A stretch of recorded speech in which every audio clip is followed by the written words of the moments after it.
Hello and welcome to Searching for Pixels. My guest today joined YouTube in January 21st, 2008.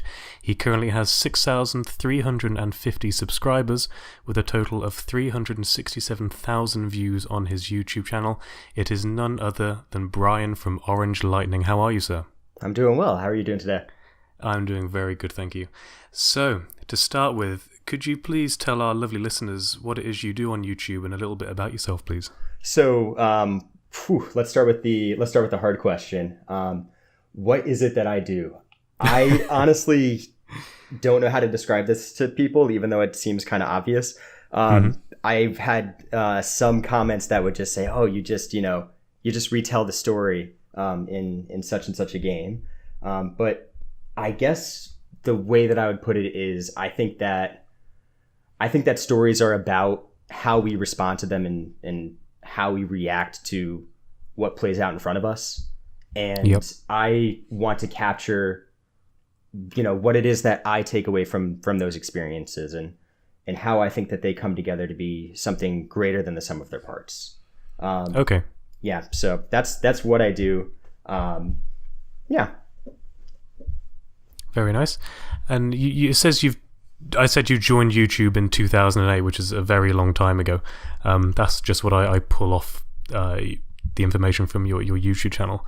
But you first started making content, was it about a year or so ago? Maybe around a year, 2 years? Yeah. So, but in college, I had a friend that had like 10,000 subscribers, and I was like, I could do this better than you, which wasn't true. He mostly made these kinds of clever montages. So I had some of these montages that I'd put together with some single player games that I enjoyed. And that was kind of how I figured out how to edit and like cut around music and stuff like that. Mm-hmm. So I did that probably 5 or 6 years ago at this point. All of those videos are unlisted and they're terrible and they don't do anything.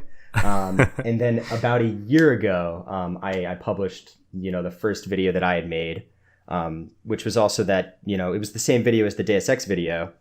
And then I just did that 1 year later is kind of a to close out kind of that first year I had spent taking the channel pretty seriously. Yeah, because your Deus Ex video is by far the most viewed video on your channel. It's around 250,000 views, around that. 260,000. Yeah, and I have things to say about that. All right, so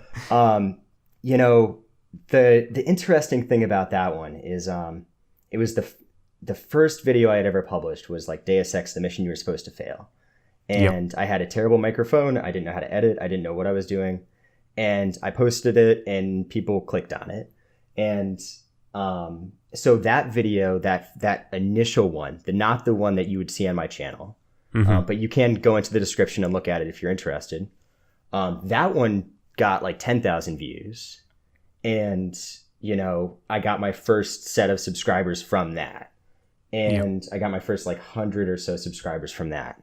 And then over the course of about a year, I could not replicate that success. I think it took me about, I don't think it was until actually the Office video, I think finally hit that about a year later, but I could not replicate that success. So I kind of thought, let me do this right. And let's find out, why that video was successful in the first place. So It was at that point that I learned that how you title your videos is really, really important. Because I do think that hook of, this is a mission that you're supposed to fail is why that video took off. Whereas others, kind of found their way later in life.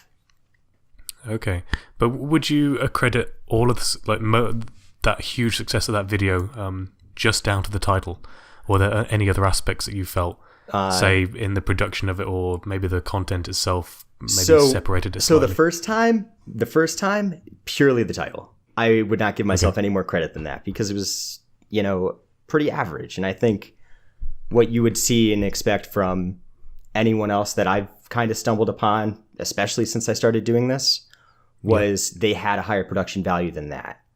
A year later, I think that production value was there, and I was able to deliver it in such a way where I was a lot more proud of it. Yep. And that was the difference between something that was, hugely successful to me at the time and something that was able to get, 250,000 views and get picked up by the YouTube algorithm and, continues to get views today. So one of the things that, my family will always kind of preach to me is, success is luck, but the harder that you work, the more, the more you can increase your luck. And I think that that's kind of the epitome of that particular video, because, the good fortune of that title kind of, it bears out that initial,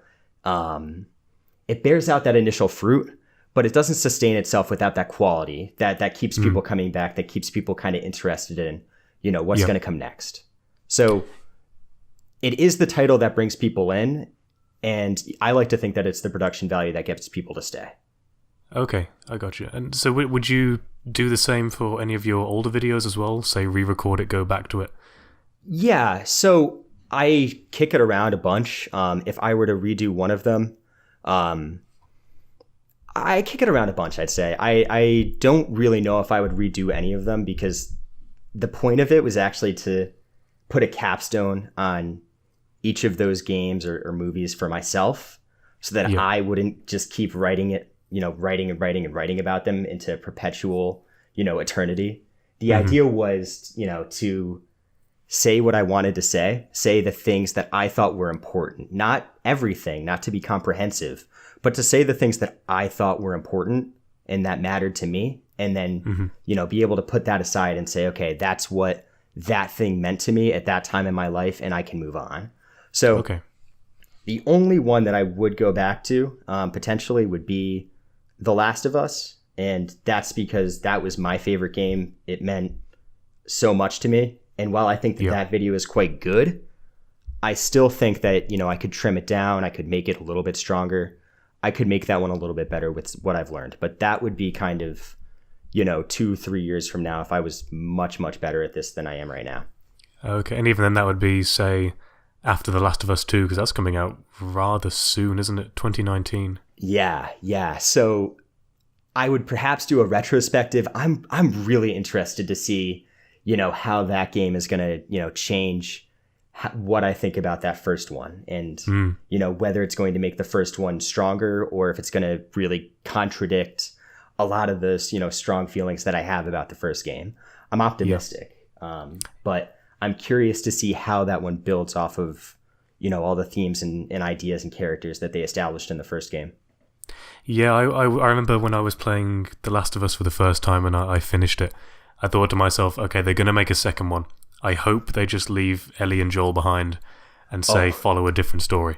Oh, I had the exact same feeling. But then you see the trailers and you see the development and you're thinking, oh, maybe this could actually be pretty good. Well, I don't know where they're going to go with it.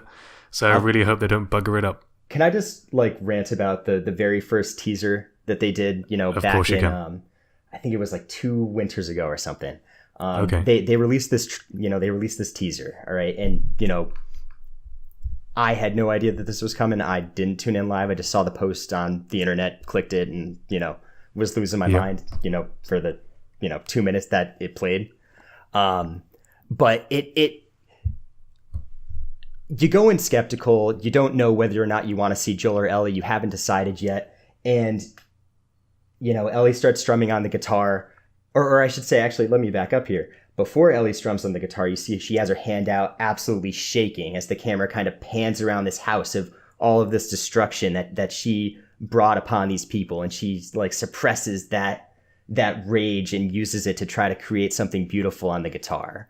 And I think that is so cool. And it gets me really excited about, where are they going to take these characters next? Where are they going to go from here?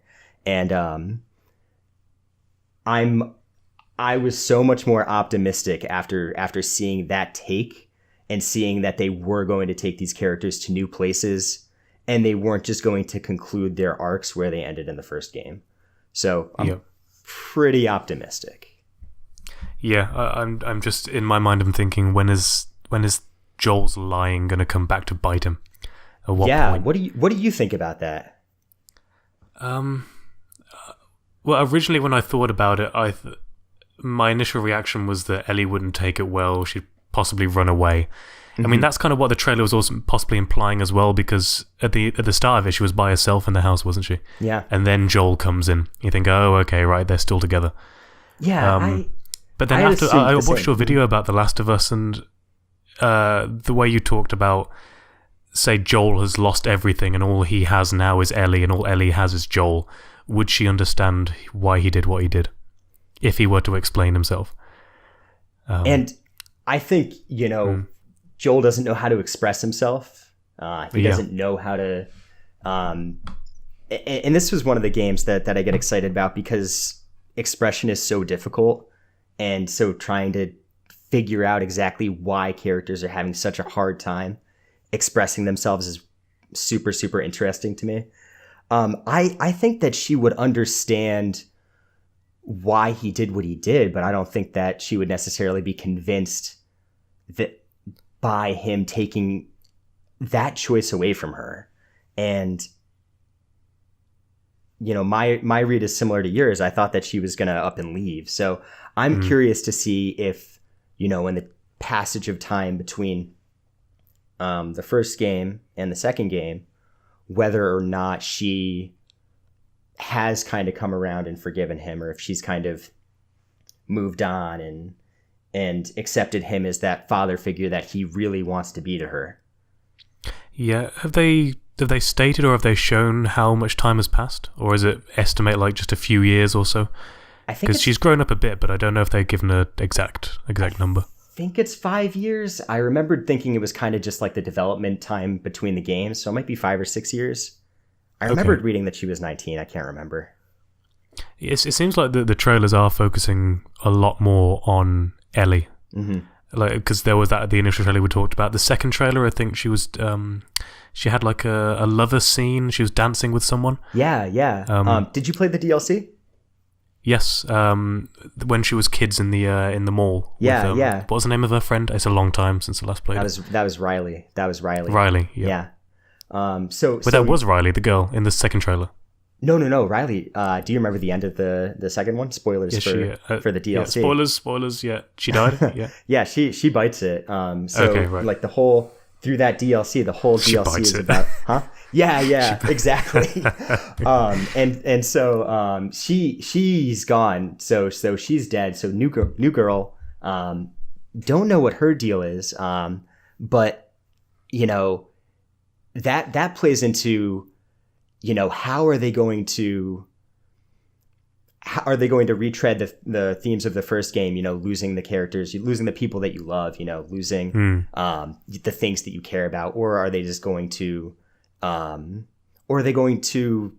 something new with it and take this character, in a new direction that I don't expect. And I can't predict where that's going to go. I had no idea that Uncharted 4 was going to be this deep game before I played it. I loved the Uncharted games. I loved the first three Uncharted. I loved the first two Uncharted games, but I stopped anticipating that series after I played The Last of Us, and then that game blew me away. So I'm just kind of going to trust and see what happens. Yeah. And speaking of Uncharted, I don't know if you had the feeling about Uncharted that I did, but I think I maybe saw a Reddit post or something cross my mind, is that this guy is a treasure hunter, and he has killed hundreds of people. Oh, yeah. And just throughout all my time playing Uncharted, I think it was definitely 4, I was just completely disconnected from that world, just thinking I'm gunning down all these people. Yeah, it kind of broke the illusion for me. It feels, and I love that game, actually, but it does... I think the fourth game was the first time where that suddenly felt very weird to me. Playing that game and just having this really serious story, about people that are, trying to be good people, that are trying to do the right thing, and, trying to fulfill their dreams and live the life that they want to lead. And that also happens to involve killing an absolutely enormous number of people. And I don't...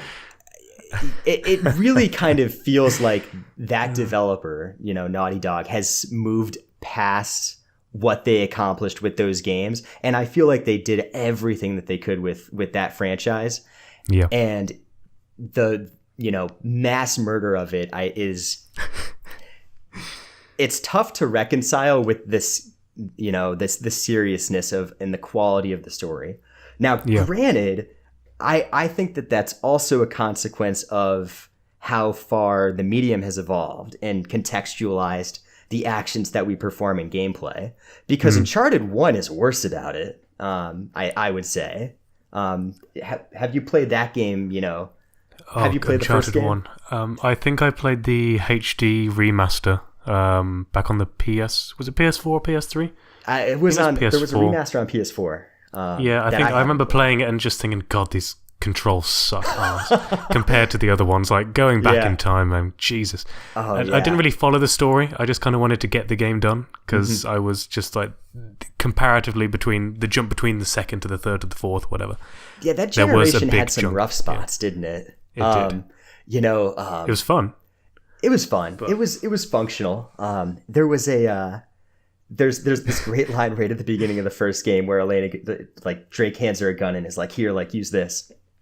And she goes, "Oh yeah, it's like a camera. You point and shoot." And I'm like, that's dark, Oh god, yeah. And then murdering mercenaries, trained professionals. Yeah, these pirates are just trying to survive. So it's the medium has come so far since that point where it feels like that kind of the way that we so would lazily handle human lives in our serious grown-up stories. It really does bring forward that dissonance that doesn't necessarily exist in other games where they establish that setting and tone a little bit more clearly. And looking through your YouTube channel, you've got quite a wide variety of topics and games that you cover, but you've also got a few movies and television shows as well. How do you decide on what exactly you want to make a video about? Are you, say, playing a game and you think, I really enjoy this, I want to dig into this more, or what's your thought process for picking what to do and why the films and the TV shows as well? It's never what I just straight up enjoy. There are games that I enjoy more than what I've covered that I probably will never cover because I can't come up with anything. I can't come up with anything new to say that hasn't already been said. So, like a good example was I actually think I enjoyed Spider-Man this year more than God of War, but which is an unpopular opinion. I enjoyed I will probably do something on Red Dead, but I don't have anything to say about Spider-Man other than that it just really makes me feel like Spider-Man. And I went into it. I was actually kind of excited about the game.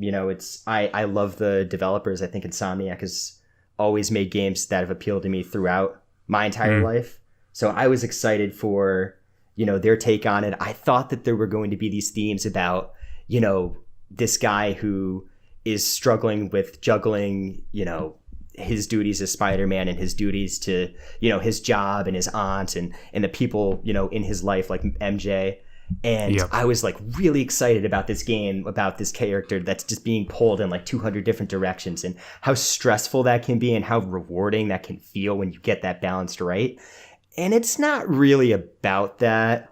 So I can't do anything with that. But so most of the time it will the idea will come out of feeling like something hasn't been said or something hasn't been addressed. So I remembered actually, that Deus Ex video, I saw somebody posted a video probably 2 years at this point. That was like this big analysis on the whole series. And it dove into, it briefly touched upon that mission. And it talked about how it was bullshit, that it just made, can I swear? Yeah, fuck it, go for it. Awesome. Yeah. He talked about how it was bullshit that, they would, that the game would try to trip you up like this. It felt like the game was being misleading and unfair. And I was furious. And everybody in the comment section was completely in agreement with that. And I was like, no, like I have a counter argument here that I want to make.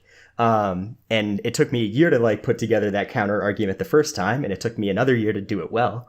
But you know, that was like the inception of that idea. God of War, I saw an interview with Corey Barlog, where he talked about how he thought it was cool that you would go on like a side, you would hit a roadblock and then you would have to go back and, you know, go through like an entirely different realm and do all of this different stuff, right? And Yep. And you would kind of lose the plot, but then you would get the thing that you needed, and suddenly everything would like fall into place. And intuitively, I don't like that. I don't like forgetting what I'm doing and where I'm going.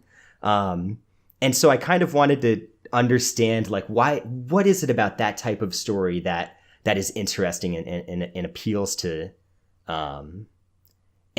people that enjoy that. And so generally it's kind of coming up with something interesting that I don't really see people talking all that much about. And especially in the case where I don't really think there's a reason not to talk about it, you know? Yep. So sometimes I figure it out too. You know, you just start writing and you figure it out. Yeah, yeah. And so say you've decided you want to make a video on a certain topic, let's say God of War, for example. You think, okay, I want to do God of War dealing with disappointment. What's your process for producing the content that you finally put out? So say your writing process, your editing. What are the stages you go through? How do you make the final product? Misery. No. So the writing is the hardest part.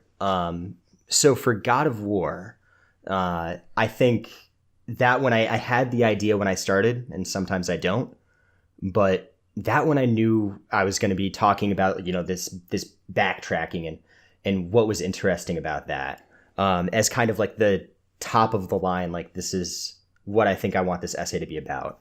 And then I just kind of I would just start writing about, you know, such and such a thing over here, like Freya and Baldur, and how does that relationship relate to Kratos? I would write about how Atreus responds to his dad and his own self-hatred. And at the end, I kind of start to combine those together and see how they fit nicely together. Okay. That particular essay, I think it was almost done 2 months ago. And I was like, okay, great. Like I just finished this Deus Ex video. My channel is growing. I want people to see what I actually want this channel to be about. So like, let me, you know, quickly just finish this God of War video. Yeah. And it took me forever because I couldn't put together those disparate elements. I couldn't tie together everything into a nice conclusion. And that just takes a lot of time, and you have to trust that eventually, if it makes sense emotionally in your head, the words will kind of find their way there. And you can kind of feel it click when I think I'm getting it right. Okay. So it's tricky. And I'll throw out entire scripts and essays when I get to the end and I say, all right, I had nothing. I didn't like it. Can't do anything. Oh, right. Okay. And how often does that happen to you where you've written this piece and you just thought this isn't going to work and you just chuck it? Is that a rare thing? I wrote The Last of Us 4 times. Oh, fuck. Oh, my God. I made, and granted, like that was before I really started. I wrote Horizon twice. Okay. It happens less frequently now. You know, I will start writing things and then I'll come across a video that basically just invalidates mine. Have you ever heard of like Folding Ideas? Folding Ideas? I don't think I've heard of them. It's a movie channel, but he did a great video on Annihilation. And I was like, okay, great. I don't have to do Annihilation, which is fine. I didn't get very far, but, okay. But is that the Netflix film? I think it's all on Netflix. It was on Netflix. It's great. It's excellent. Give it a watch. Okay. If you've ever seen Ex Machina, it's by the same director. It's absolutely lovely. It's beautiful. Okay. It's just gorgeous to look at, and it's full of, you know, some really interesting choices. I really like that film. It's great. Yeah. I've got it on my list, but I never trust Netflix anymore because it just has percentage matches rather than actual ratings. Oh yeah, no, I So I never never go really know blind. what to think. I don't know how to find things on that portal. It's the worst, and it's the worst website on the internet except for Facebook. Oh God. Yeah, but that's a good one. Just take the recommendation. Take my word Okay. for it. So let's say you've written your script. How long would it take you to record your voicing, do the video editing, blah blah blah, get it out? Would it take a couple of weeks, a month, or a few days? So, it does depend. Typically, I will record. This is a weird process, and I actually want somebody to validate me and tell me that they do this too. Okay. I will record the video. I will edit I will record the audio. I will edit the entire video, and then I will delete all the audio. I will re-record the audio, having now memorized the script, and then I will re-edit the entire video to match that again. And I think that's really weird. Okay, But, that does sound a bit weird. But it does make the narration come out a lot better. So the second time you do it, is that off by heart, or are you still using the script, or as like a kind of an outline? Oh, I still use the script. Script. But suddenly, so the advantage to it that I found is, if you kind of know where the musical cues are. So Yep. you say, okay, at this point I can get more excited, and then I can talk down here. So you kind of know the beats that you have to hit, and you don't forget what you're. So often when you're just kind of reading a script, you don't know where it ends when you start reading it, even though you wrote it. Yeah. And now having the sentence in your head, you kind of know exactly where you're going. So it comes together a little bit more nicely. It comes together more nice. Words. Yeah. I think it did work particularly well with that Deus Ex video when you were talking about the mission, but then you get interrupted by Sarif on the radio. Oh yeah. That I could tell, like when you're just talking about it, then I could tell how that had an effect, because I noticed that. I did notice that when I was watching. That was fun. That was so much fun actually, because the interruptions are. You ever play like Mass Effect, and a character will interrupt another character, and they have like a hyphen, and then there's silence, and then another character will start talking. Yeah. You know what I mean? It's terrible. It makes conversations don't flow at all. Yeah. But so I like trying to fit in like that genuine type of interruption. I don't have pauses between my sentences, so nobody's perfect. But Yep.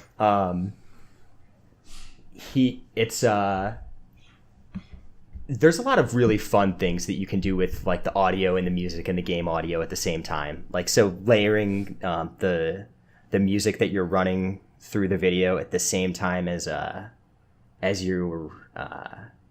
particular game clip that you're showing is like tricky, but when you get it right, it feels it feels right. It feels good. Your original question: how long does it take to narrate it? Twice as long as it takes to read, like twice as long as the final video. So if the video is 18 minutes, it takes 30 minutes or so to record it. And then the video editing is relatively fast. It probably just did God of War in like 3 nights. And then it takes one more night to just do it again in one shot. It's not too bad. Have you found your skills developing over time? Now you've been doing this for about a year or so. Have you noticed you getting better at this video editing and the recording and all the things behind the scenes? Oh yeah, they've got to be. If I don't hate the video that I did 2 videos ago, I kind of get frustrated at myself because I think I'm just running in place. So, I remember when I started thinking, okay, I had like Horizon and The Last of Us and Night in the Woods, and I was like, okay, these are the 3. These are the 3 that are really good. And now I kind of look back at them and think, okay, I could have done those. I could have fixed this. I could have done these things differently. Even going back to Nier Automata and thinking I could have voiced this one.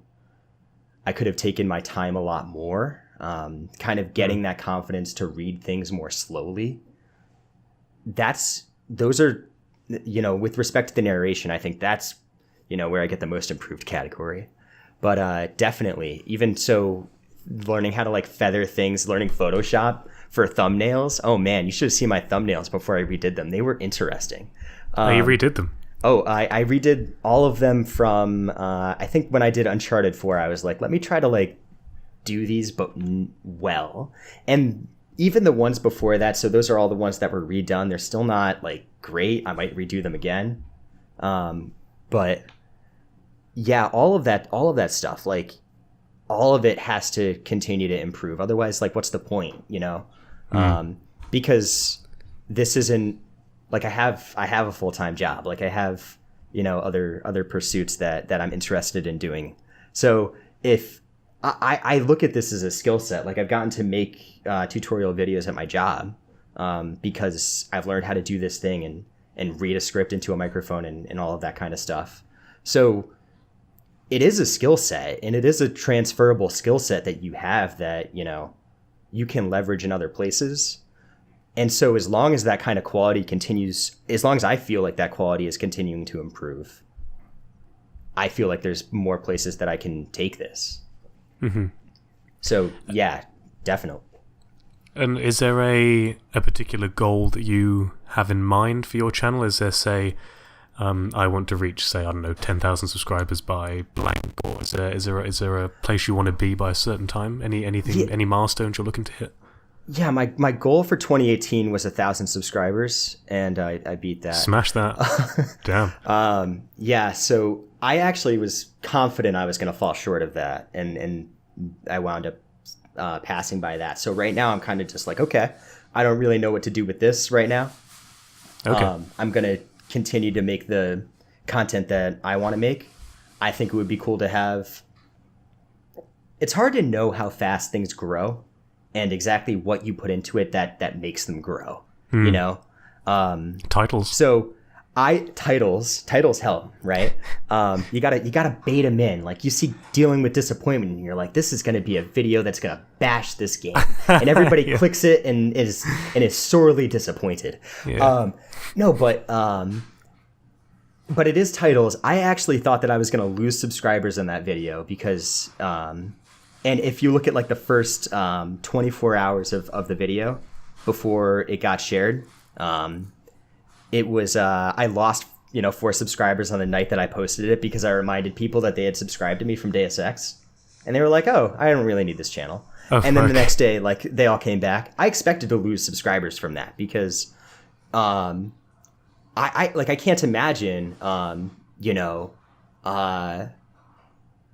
you have all of these people that join, you publish a new video that hasn't been shared anywhere yet. And so all that you're doing is, affirming the people that are already there or reminding people to leave.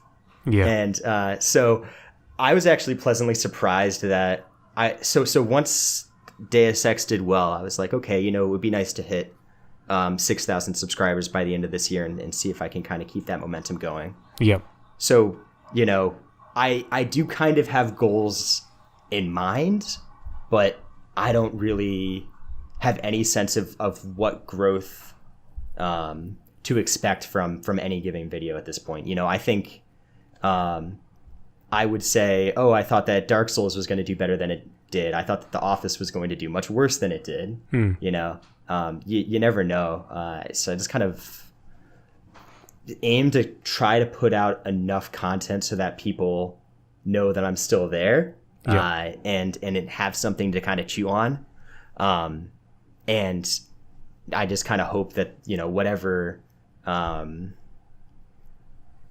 whatever people see and come and enjoy, that's what it's for. Mm-hmm. And do you try to get a video out, say, every month, every 2 months? Is there a schedule you try to follow, or is it as it comes? So I tried that. Like when I first started, the idea was, can I do a video every week? Yep. And then it was, can I do a video every 2 weeks? And then it was, all right, it's 2018. Can I do a video every month? And now my strict kind of quota is, okay, when it's done. I'm taking the CD Projekt Red approach here. Good, yeah. I do try to alternate some stuff. So I do try to get like a TV episode in or a movie in there to try to, always have something different on the horizon. I thought I was going to do a movie after Deus Ex, and I thought I thought I would lose more than 4 subscribers in the first 24 hours if I did that. So I changed the strategy a little bit there. But I know when I started this year, the idea was, all right, I want to do 12 videos over the course of a year. I think in January I did Resident Evil 7 and I was like mad about it for whatever reason. And so I took like 2 months off. So I was off to a really poor start. Yep. So generally I would just try to finish what's out there, and I can't keep a consistent schedule with it. It's bad for quality to have a deadline and say, all right, it's been 2 months and it's not good enough, but I don't care. I'm just going to put it out there. If by doing that, I just don't find that I'm happy with whatever I turn out. And if I'm not happy with it, if I don't think that the videos are improving, if I don't think that the scripts are saying something new, again, it's like, what's the point? What's the value? Yeah. What's in it for me? Exactly. And life gets in the way sometimes as well.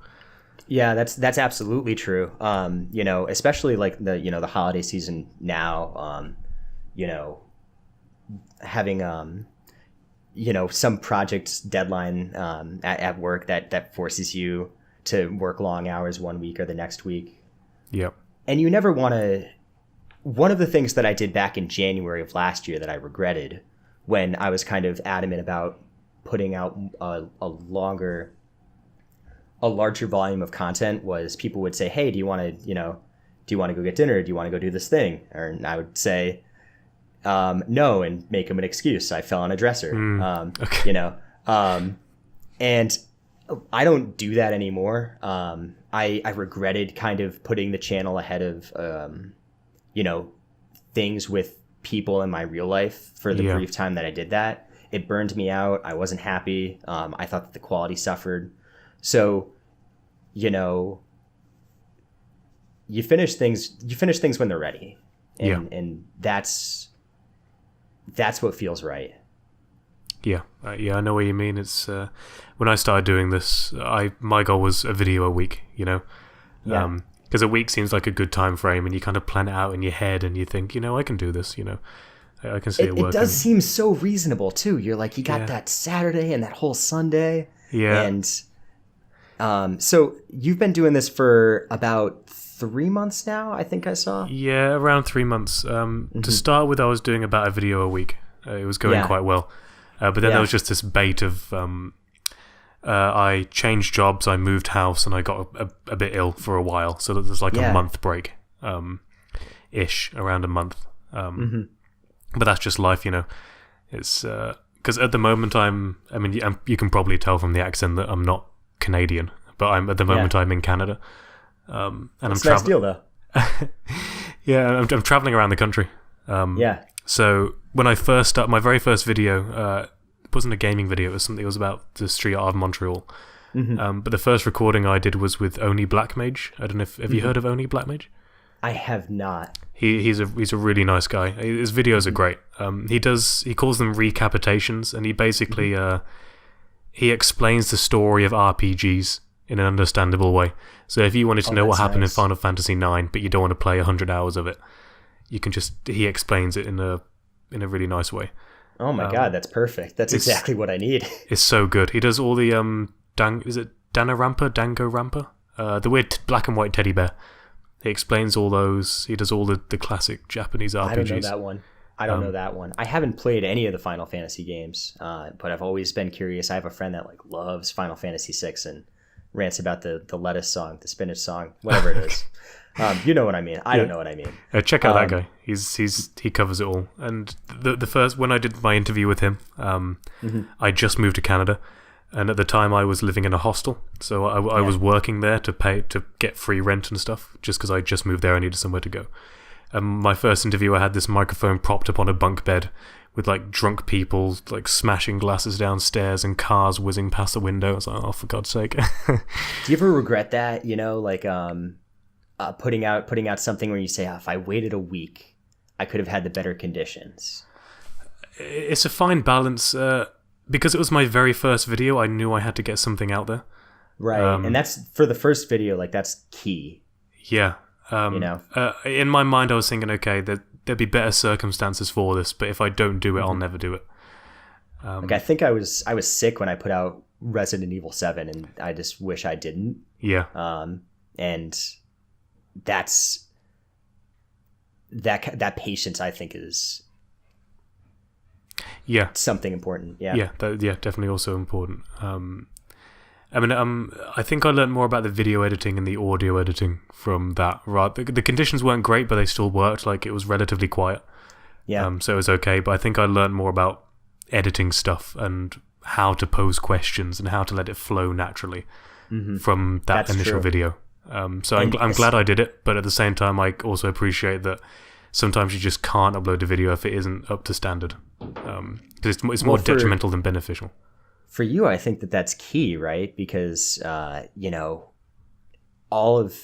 don't have content that you can kind of make without having that conversation. Yeah. And so, having that conversation so that you can then build the video, edit the audio, etc.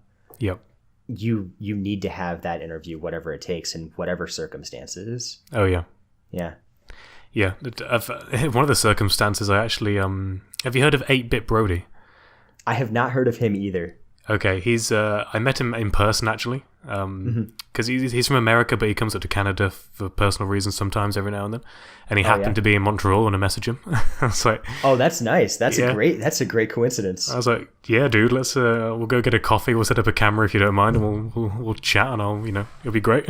So I actually met this guy in person.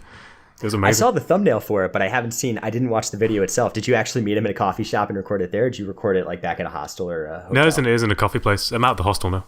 Oh, that's nice. But it was there's a coffee place here in Montreal. I don't know if you have the same thing in Canada, but you pay by the hour you spend in the coffee place, and you can have as much as you want. So, that's nice. We went at like a not too busy time. I went downstairs and claimed the big table, and yeah. I've never seen anything like that. I've just kind of, you can get the coffee and you just hang out at the coffee shop for as long as you want until they kick you out at, Yeah. No, this one's like pay was it like $3 an hour? There's coffee, hot chocolate, tea, and snacks as well. And there's a maximum price of like $11. So there's a cut-off point, and you can stay the whole day if you want. It's really good. That's nice. That's Anti-Cafe. Thumbs up from Searching for Pixels. Endorsed. It's the best cafe on the Citadel. Oh god, yeah, but it's fun. Yeah, I'm learning a lot. It's definitely interesting. Have you been to the States? No, but I'm actually going in. What day is it today? The 11th. I'm going in 8 days. Oh, nice. To the fantastic, well-known state of Wisconsin. Oh yeah, classic. They had an election. Yeah. Oh, did they? Oh, well, everybody had an election. Oh, okay. That one was interesting. I followed it. I don't know why I'm talking about this. But yeah, I've got some friends over there that are at university, and England is too far away to go back home for Christmas. It's like $1,000 flight tickets. It's a lot. Yeah. So they invited me down there for Christmas and New Year's, and then I'll stay with them and shoot some guns and drink some whiskey or whatever. Very nice. That's the American way in Wisconsin. Yeah, I'm looking forward to it. But yeah, it's interesting. It's good fun. But there we go. So with your channel, you've been doing this for around a year. Yeah. Is there any tips that you would give for new content creators from what you've learned in your short time? Say, any tips you'd give for me, or any tips you'd give for somebody who makes videos more akin to your style? Yeah. Well, first, you're pretty good at this.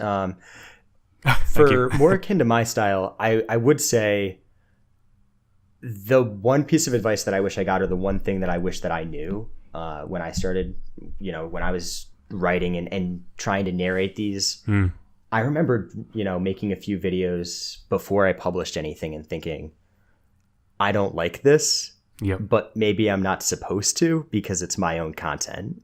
And so I would kind of go back to it and say, all right, I want to click away, but like, that's just me.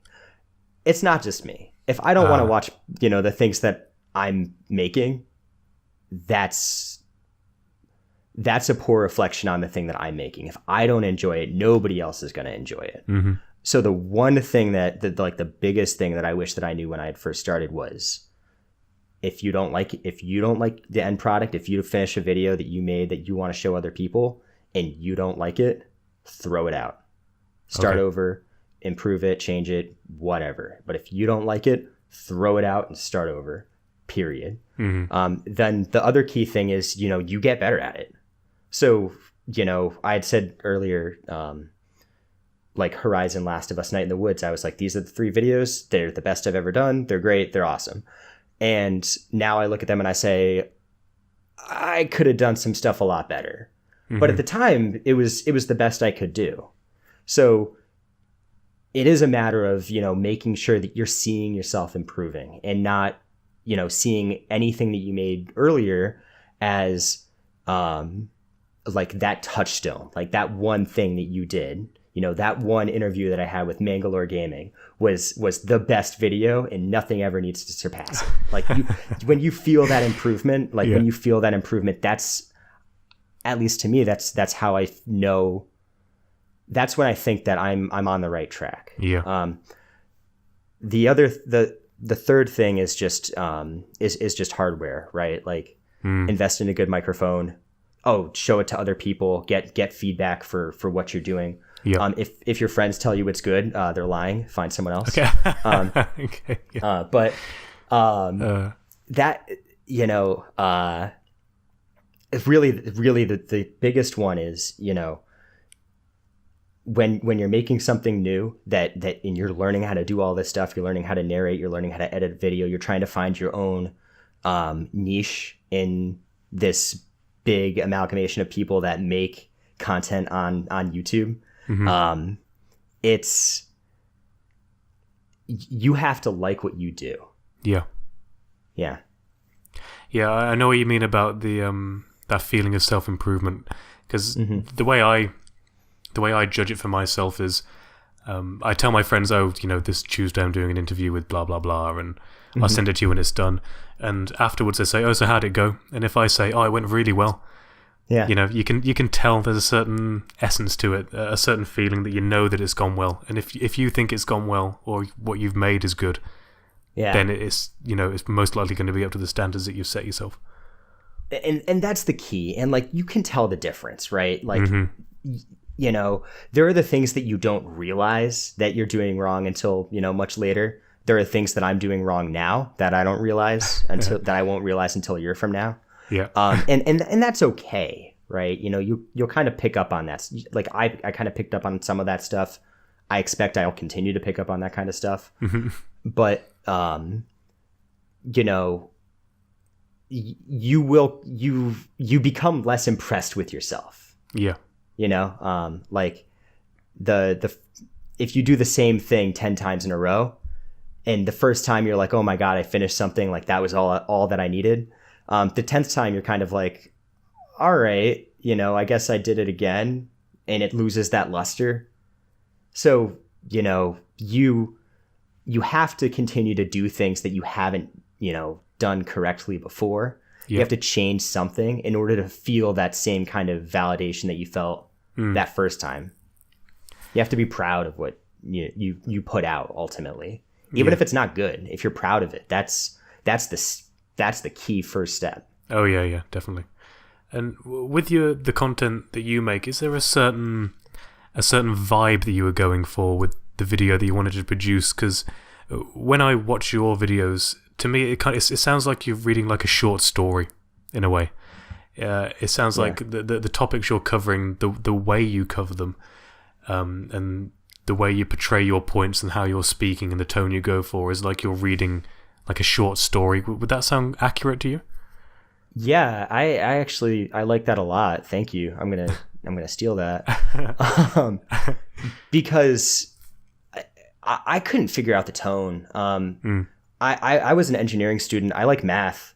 I made a website for Arkham Combat because I didn't know how to make a website. And that's one of my questions on the list, number 8. How long did it take you to make the Batman calculator? Holy shit.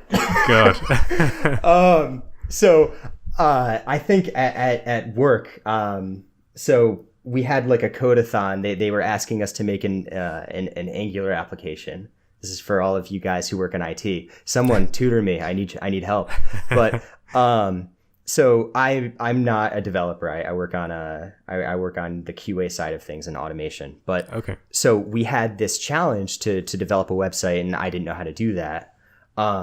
So as a part of kind of figuring some of those things out on the side, I knew some Java. So I like put together this Batman calculator to kind of prove to myself that, you know, my advocacy for the Batman combat being way better than anybody gives it credit for.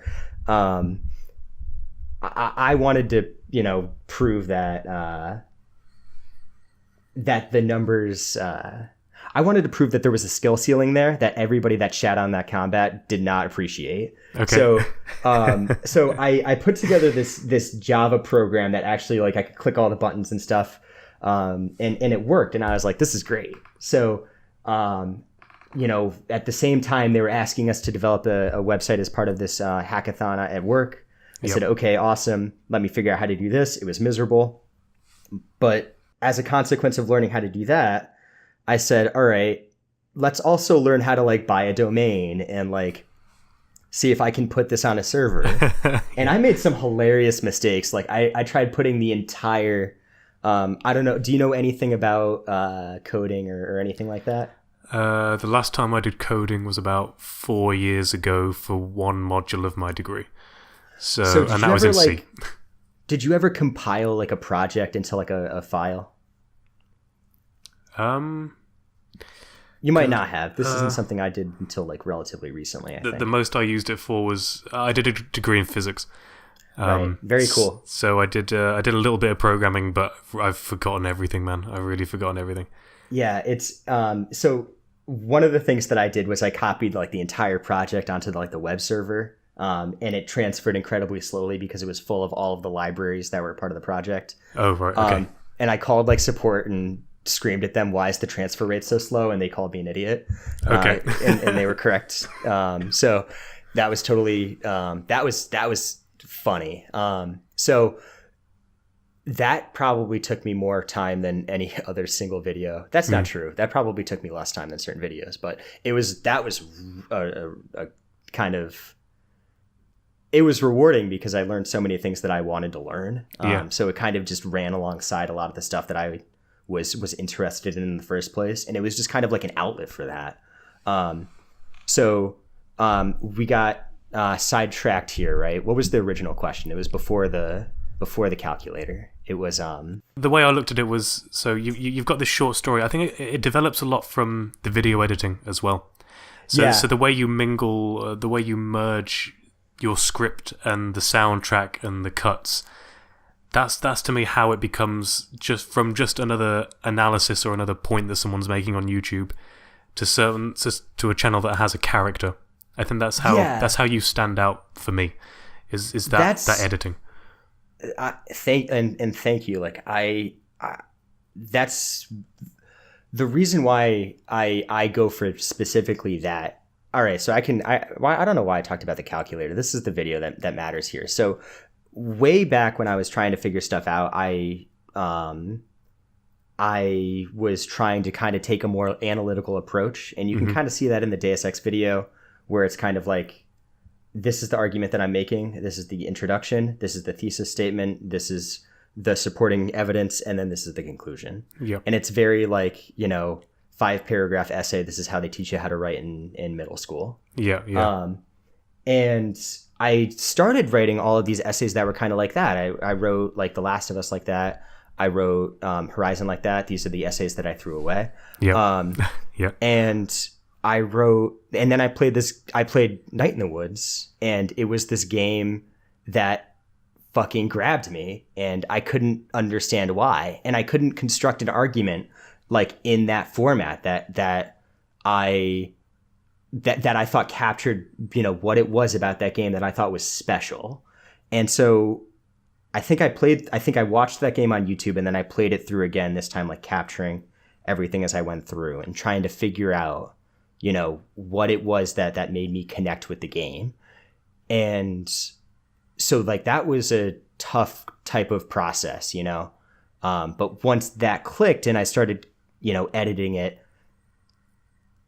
I realized that was the style that I wanted. Like that was the kind of video that I wanted to make. And all of the other stuff, like that Deus Ex video, like that, Titanfall and Tony Hawk, those are fun. I like doing those. They're so much faster too, because you don't have to like the scripts just kind of like fly together in place, 5-paragraph essay, boom, boom, boom, boom, boom, you're done. Yeah. But that type of essay, you know, I would see it in like the last 5 minutes of like Games as Lit's essay on Alan Wake. I would see it in like Aaron Signal's video on the Beginner's Guide. Yep. But nobody was like making videos that were just that, like just those 5 minutes that get me to click the like button at the end, because that's, you know, what I was excited to see. Mm-hmm. And so I made that video and I was like, okay, this is what I'm going to do. Yeah. And went back and started trying to write with that in mind, writing with how can I take advantage of the music? How can I really capture what that feeling is and lay it out there? And it works with, you know, that kind of analytical approach as well. Like Dark Souls was, I got to rant about the heat depth of the universe via, you know, entropy. And oh yeah. And like that was an idea that I've had for years. And I still got to use that. And still kind of take an emotional approach to it. Mm-hmm. And throughout these videos that you've been making, is there one that you found the most enjoyable or the most engaging to make? So maybe not necessarily the most popular one, but the one that when you had to sit down and write it and record it and edit it, you had the most pleasure making that video. Let's see. The one that I had the most pleasure making, Uncharted 4, I think, actually. Okay. It was relatively easy to write because it didn't have... Because I kind of knew why it clicked with me right away. I knew, you know, what scene the essay was going to be about. You know, that scene near the end with all of the pirates lined around the table where Nate finally apologizes to his wife. Yeah. So it came together quickly.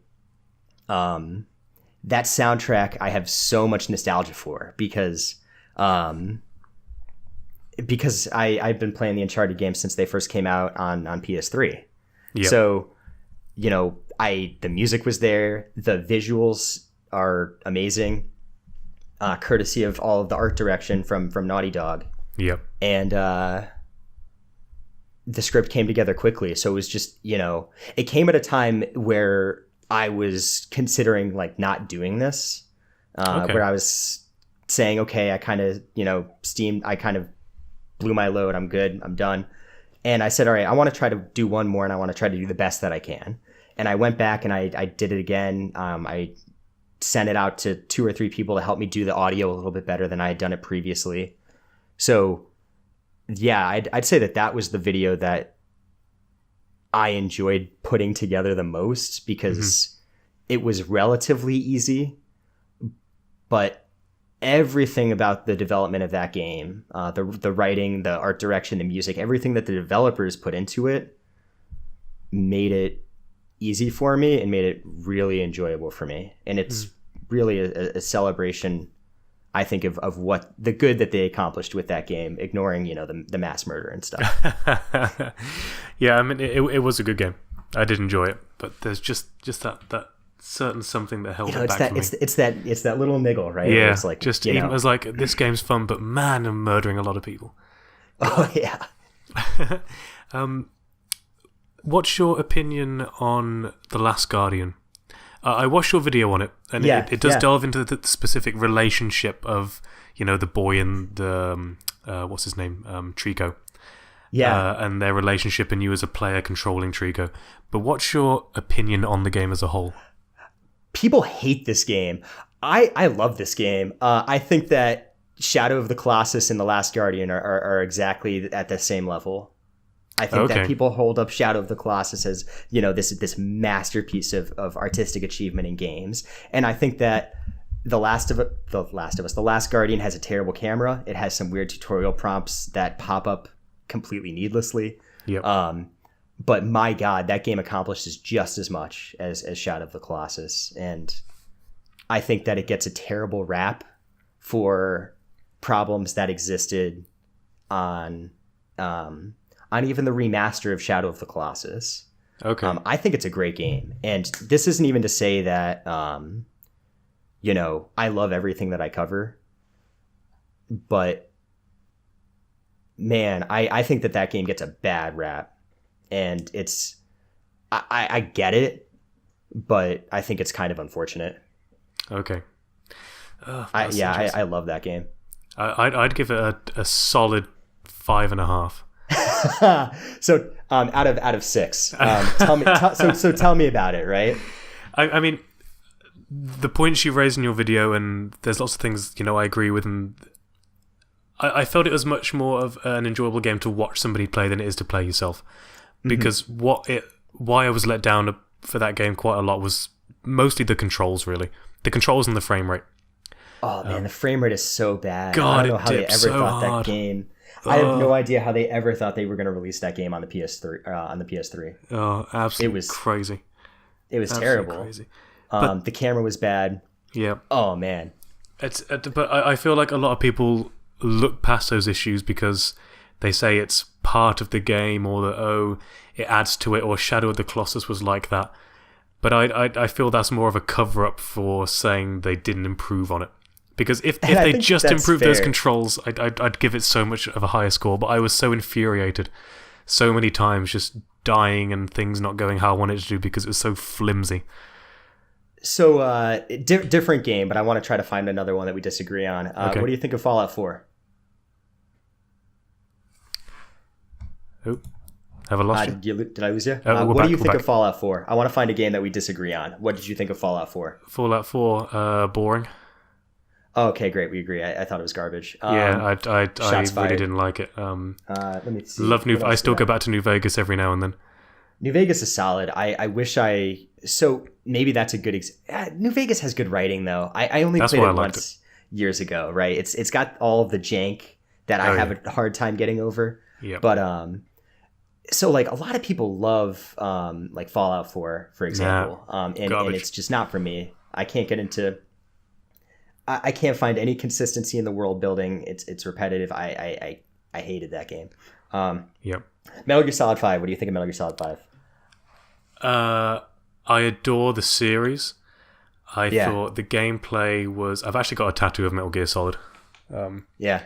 So I love this franchise. I love it, but Metal Gear Solid 5, the gameplay was some of the best in the series, but the story was basically non-existent, or if it was there, it was so it was so shoehorned in and convoluted and not within the realm of the other games.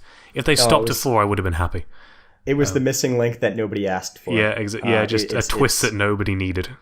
All right, so then let's go back to The Last Guardian. I was trying to find another one, but so people love Metal Gear Solid 5 for the tightness of its controls, and it is a tight game. It feels great to play. Wish it were linear. Wish it had Metal Gear Solid 3 story. Wish you played as Solid Snake, or I'm sorry, Big Boss. Yeah. But sadly, you play as Kiefer Sutherland in 24. Some random dude in a helicopter, apparently. Yeah. Jesus. Which is like fine. I'm fine with that twist. I wish there was charisma. I wish that there was excitement. I wish that there was something to, really gravitate onto and be excited about. But that game is a freaking slog outside of, a couple clever missions that were designed and sprinkled here and through. Yeah. Whoever designed the controls for that game deserves all of the credit for that game's acclaim. Oh, God. Because even, I don't want to complain about Metal Gear Solid 5 anymore. So... The Last Guardian, right, is one of those games. I have friends that love like Fallout 4 and kind of say, I don't know why you can't see past this jankiness for, this beautiful world that you get to explore and all of that stuff. And weirdly, as someone that really likes polish, and I think that that's kind of a running trend through pretty much every video on this channel, The Last Guardian does enough that I think is so different and creative, I could somehow look past it. The other thing that helped, I will say, is I played that game with a friend, so we took turns. So every time that I was like, I am done with this game, I could just hand him the controller and watch for 30 minutes and then pass it off. Which is, and I'm going to advertise, like, that is the way to play that game. Yep. Because it is frustrating to play. Yeah. And whereas like Shadow of the Colossus, you have this, runtime with aggro between all of the colossi. So even if like you're getting frustrated at the fourth boss having to dip its head into the the underground, which is absurd. That was a very specific reference. After that, you can either turn off the game because the game has some clearly defined stop points, or you can run your horse to the next boss, and it's this great cool off period where everything controls super nice. Yeah. So, that playing it with a friend helps. Mm-hmm. And excuse me.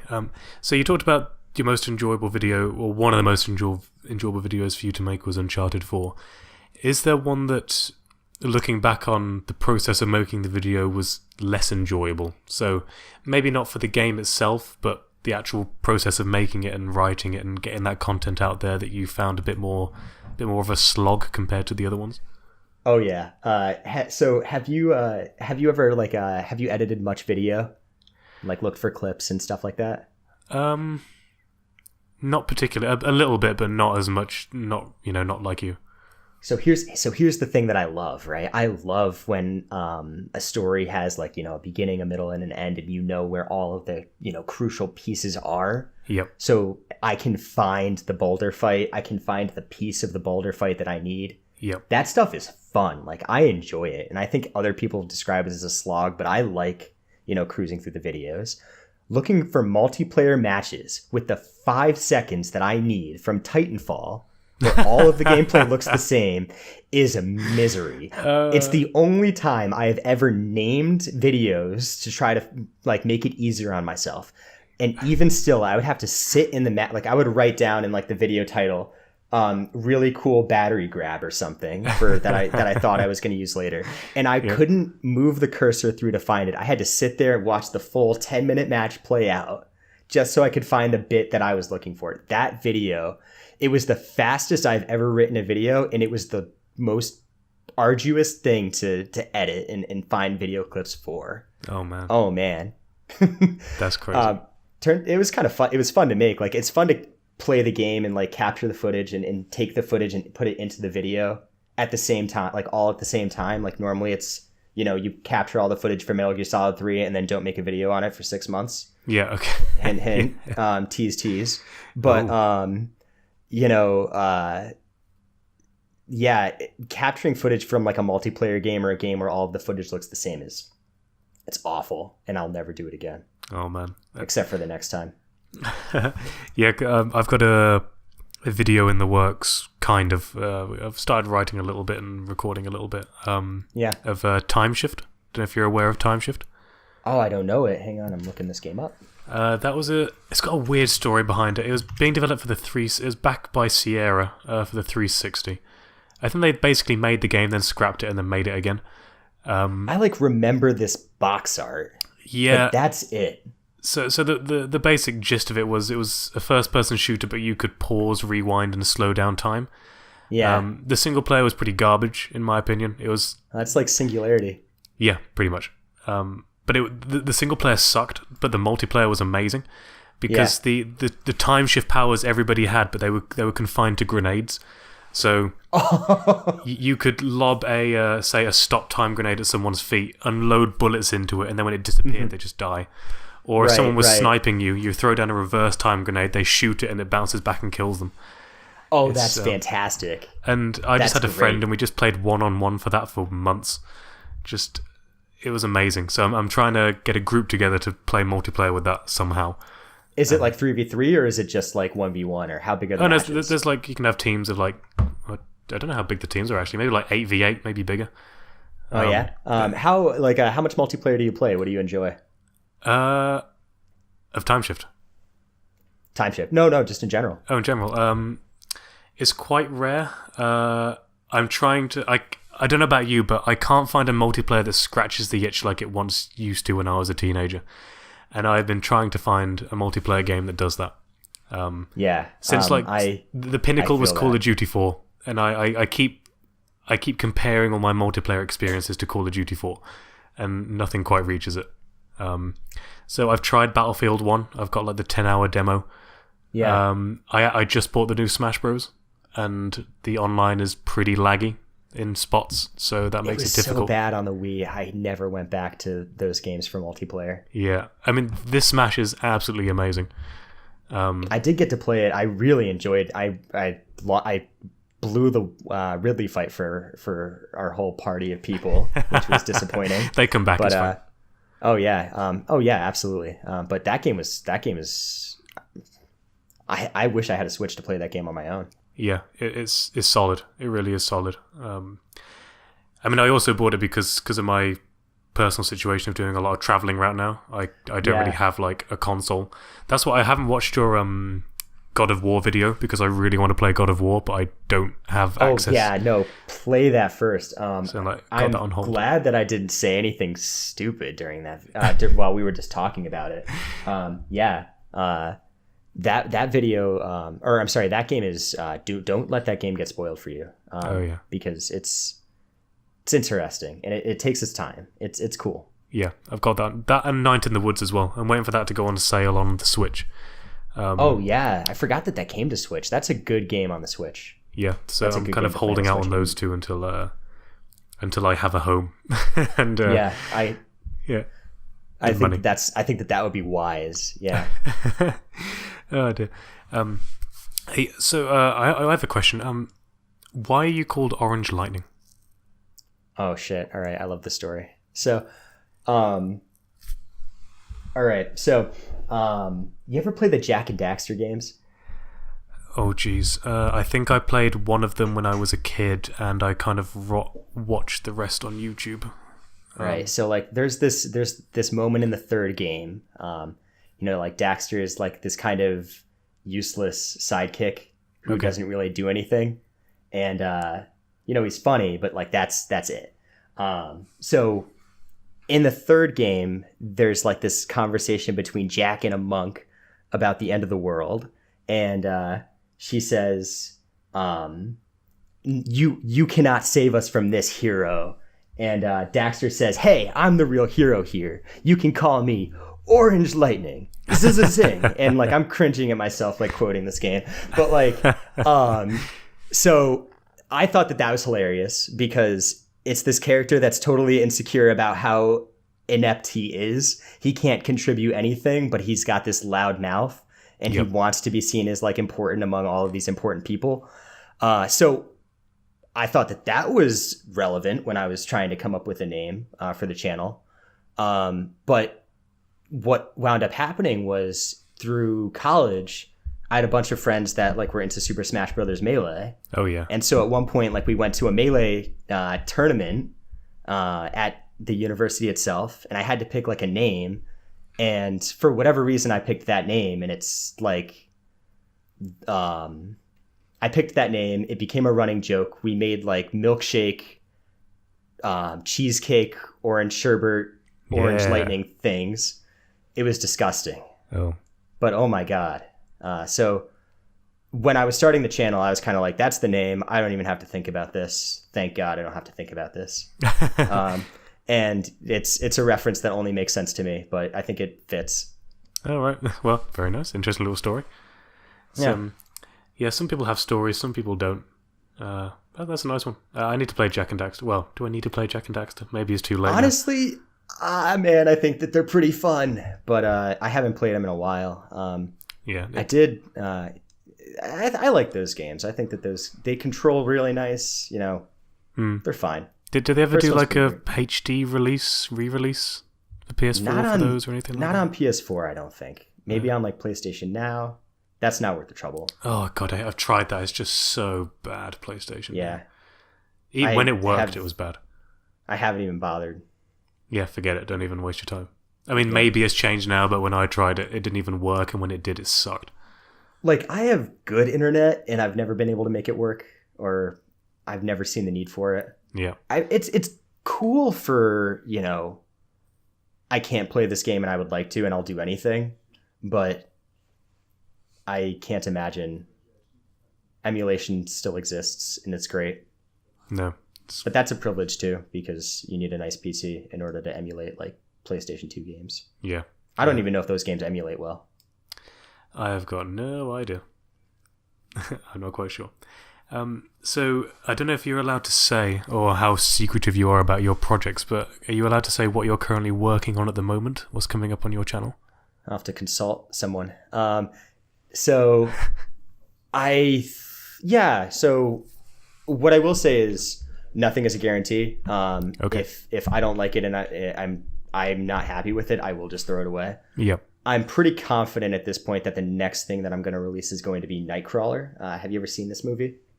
Nightcrawler. It rings a bell, but I can't say I've seen it personally. So it's this 2014 thriller. It's like a feel-good movie from the perspective of a psychopath. Okay, right. And it's kind of funny. It's really dark. It's super cool, and I think it's awesome. And I've got some things to say about that one that I'm kind of excited about. Well, we'll see how it comes together. Okay. But that's kind of the next thing that I'm working on. For games, I have a completed script for Metal Gear Solid 3 that I said something about before. I'm still kind of like hedging back and forth on that one with how happy I am with it. So I might go back and make some significant alterations to what I have there. But that's probably the next game that I'll do, unless something else steals my attention. Okay. Yeah, that's interesting. I just Googled Nightcrawler and I just got loads of X-Men characters. Yeah, damn it. Google Nightcrawler 2014, not the superhero, not the X-Man. And with your day job and the videos you make on the side, how much time do you have for actual gaming for yourself, and what are you playing at the moment? I have a pretty good amount of time. Like some nights I'll stare at a blinking cursor when I'm supposed to be writing, but I'll hop into games. I'll play whatever I'm looking forward to. So when Red Dead is coming out and I'm supposed to finish God of War, I'm the real boss in this relationship between myself and my channel. So I'm just gonna play Red Dead 2 and delay the video. But I did get I think that I was committed to releasing God of War the week that I released it. I had ordered like an Oculus Rift as kind of an early Christmas present to myself. Nice. And so that arrived like the day before I was finishing like the God of War video, and I was like so mad. So I had to finish that before I could play it. But I've been playing a ton of stuff in that. How's that going? And it's cool. The one video that I want to make is on VR, and it will be the only video I do on VR unless something weird happens. Okay. Is, are there good stories worth telling in VR? And the thing that I keep coming back from, I've tried probably 7 or 8 different types of games, and the potential is there, but I haven't found a single game that has grabbed me from a narrative perspective, and it's made me like really frustrated. The technology is amazing. Beat Saber's tons of fun. But I wish that there were more developers that were experimenting with, what kind of stories they can tell in that space. Is there anything on the horizon? For VR? Yeah, like is there anything in development that you know of that could scratch that itch? I haven't played Lone Echo yet, and I've been playing a lot of Echo Arena. I don't know if you've heard of these games. But that game is like it's like Ender's Game meets Ultimate Frisbee. Okay, right. And the story for it I've heard is pretty good. Chronos is this other game that's on the Oculus store that starts off. It's kind of like a Legend of Zelda game. It starts off with like this really interesting premise. Every single time you die, you age 1 year, and so your strength goes up while your strength goes up, and then it goes down, and then your arcane goes up. So there's some like interesting twists in there that I'm interested in seeing more of. Those are the two that I've like wanting to play more of and see. Okay. As for what's on the horizon, I have no idea. I don't know how much developers are investing in making software for the thing right now, because it seems like attach rate is kind of low compared to what I think a lot of developers were expecting. Yeah, I think me personally as well, I don't know how common this train of thought is, but I'm essentially waiting for VR2. Once I can get like a whole brand new computer, a brand new system, and then the second iteration has come out, I imagine that's when I would take the plunge. But for the initial, the initial release of VR, I kind of skipped that one because of the growing pains. I think it was a good call too, because the displays have a ton of room for improvement. I'm happy that like the motion tracking is as good as it is. But the headsets themselves have a lot of room for improvement. And frankly, I think that the software is so arcadey, and there's not enough experimentation with how, in some way, to an extent, there's not enough experimentation with the kinds of games that like are my favorite games. You know what I mean? Yeah. And so, I'm excited about it. I've been using it like every day since I've gotten it. But so I've been playing a lot of that. The other thing that I've been playing a lot of is the first Call of Duty game I've played since Black Ops. It was Black Ops 4. Oh, okay. How are you finding that? I told my friend I'd buy the game if he voted, and he voted. I was not anticipating this. I didn't think that he would vote, and this is where it got me. But I think it's actually pretty fun. I'm not very good at it, but the battle royale mode is really well implemented. The multiplayer is fast. It's not as fast as Titanfall, which is like the last multiplayer game that I really enjoyed. Titanfall 2 or 1? Number 2. Okay. I didn't have like the PC at the time to play the first one. Okay. But that was the last multiplayer game that I really got into, and so I'm surprised by how much I'm enjoying this one. Destiny was free for a little bit, so I played that. What do you think of Destiny? If you played it? Oh geez. I think I played like the demo for the first one, and it was really boring. I hate this game. Yeah, I hate this game. I didn't like the look of it at all. When I played it, I didn't like it. And I was like, nope, doesn't look good. Doesn't feel fun. I'm not going to buy this. I don't really understand that one. But I did play through that one with friends, and I had a nice time with it. It's probably the worst game I played in a little while. At least as far as my taste is concerned. Like, it's pretty to look at, and it's a nice chat room for you and your friends to point analog sticks at enemies. But it wasn't for me. Even then, yeah. I think the last game that I played that not multiplayer, but the last game that stuck in my mind. I mean, Super Smash Bros is really good, but in terms of personal effect, I'm sure you've probably played it. Doki Doki Literature Club. I haven't played it. Oh, you haven't? Somebody recommended it to me in the comments section, and I started it. And I know that it gets weird, but I haven't gotten very far in it. But you know the twist. I will go back to it. I know. What do I know about the twist? I think that I had heard it was like a horror game, kind of, and I don't know if that's right. Okay, I'm not gonna say anything because the twist is the main thing. But get back to it. Get on that one. All right. I will play through that one more then. I think I played it for 30 minutes, and I was kind of like, I'm gonna put this down. Yeah, I think you need like another 30, and then you'll hit it. But when you get a chance, that sounds like a good plan. I mean, it's a type of game that has multiple endings that you have to play through several times, but I kind of played it through once and then just YouTubed it. Yeah, exactly. Because I don't want to write poetry for 10 hours. But yeah. I mean, all right, hang on. I think I know this, right? Which girl is best? Yeah. I don't remember their names, but I know their hair color. I know which one. It was the one with the existential crisis. It was purple hair. Oh, the one has the really moody one. Who keeps to us? Yeah, just anime stereotype girls. Yeah, I don't watch like a ton of anime, so I was like, okay, most of this is new to me. Some of this is self-aware. Yeah. So it was. I'll have to play it more. Yeah, I think you could get something out of that. If you gave it a shot. What else have you been playing? I know you've only had your Switch. You've been kind of shuffling around, so yeah, it's hard to play. There was that. Battlefield 1, the demo. Trying to get into that. True. I think I managed to hold out in the Steam Autumn sale.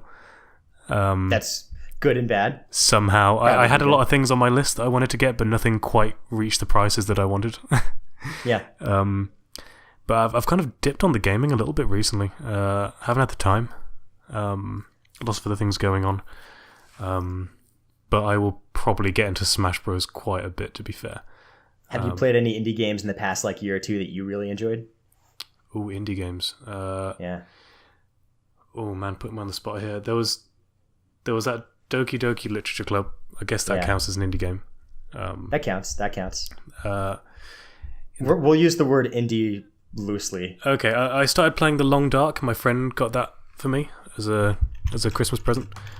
What's The Long Dark? It's like a survival game, but not survival horror. Like you're in the snowy mountains, and everything can kill you, basically.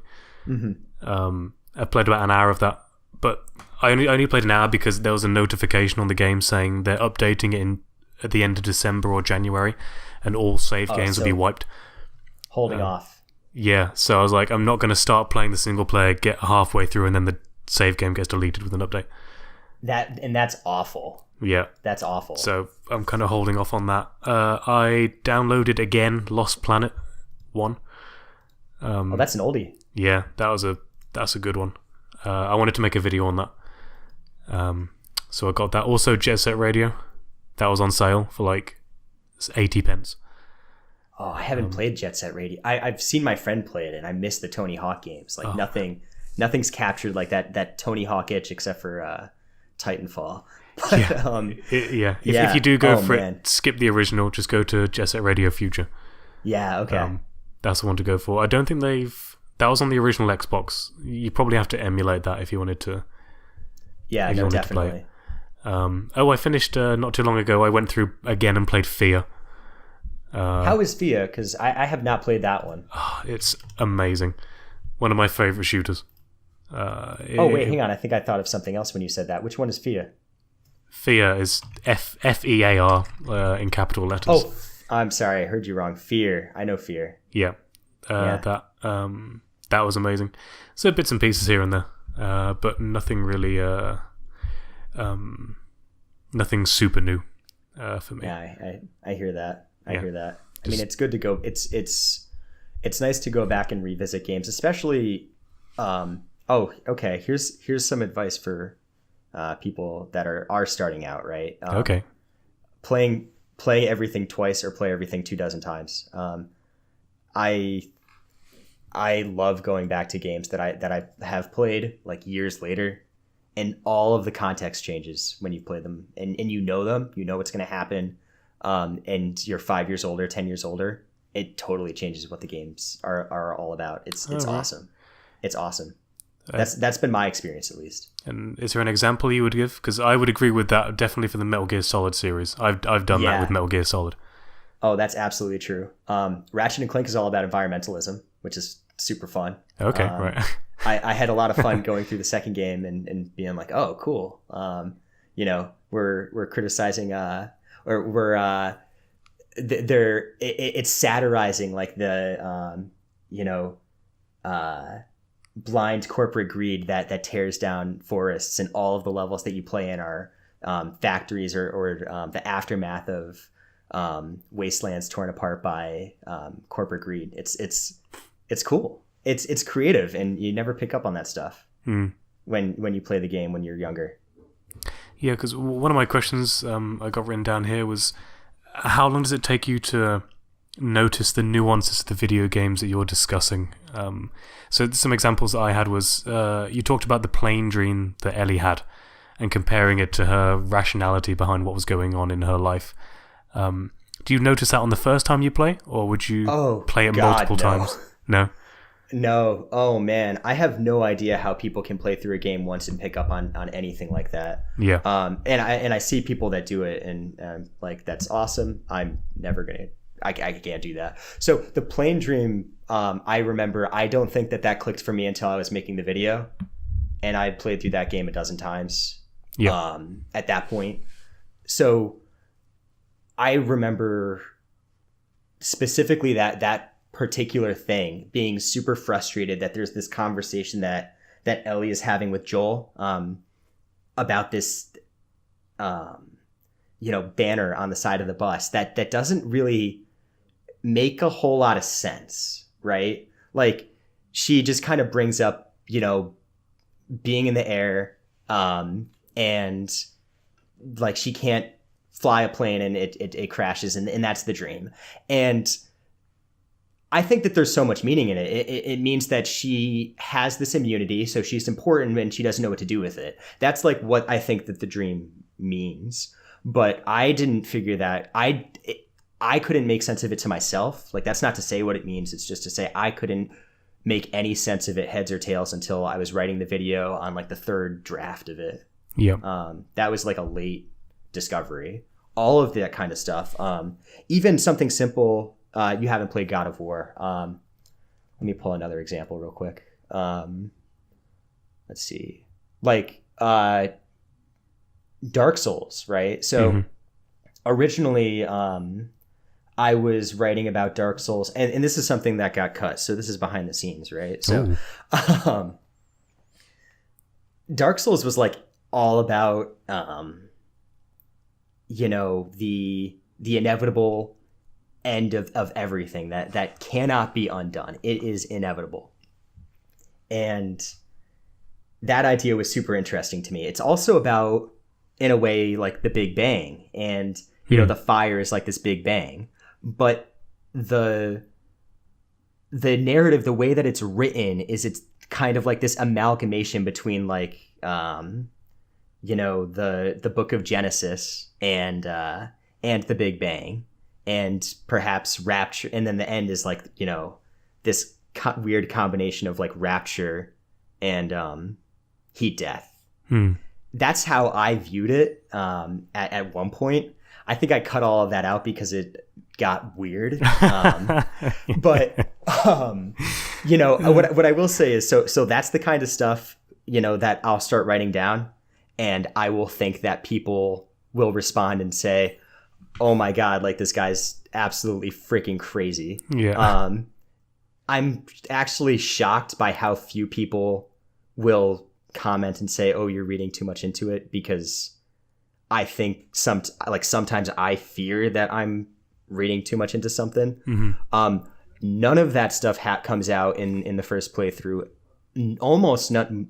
Some of it comes out in the second playthrough, but the vast majority of it comes out when you sit down and you're writing stuff down and making some interesting kind of connections when you're trying to bridge a gap when you're trying to bridge a mental gap between two ideas that don't necessarily seem like they connect. And it's interesting. It only comes out when I start writing that kind of stuff.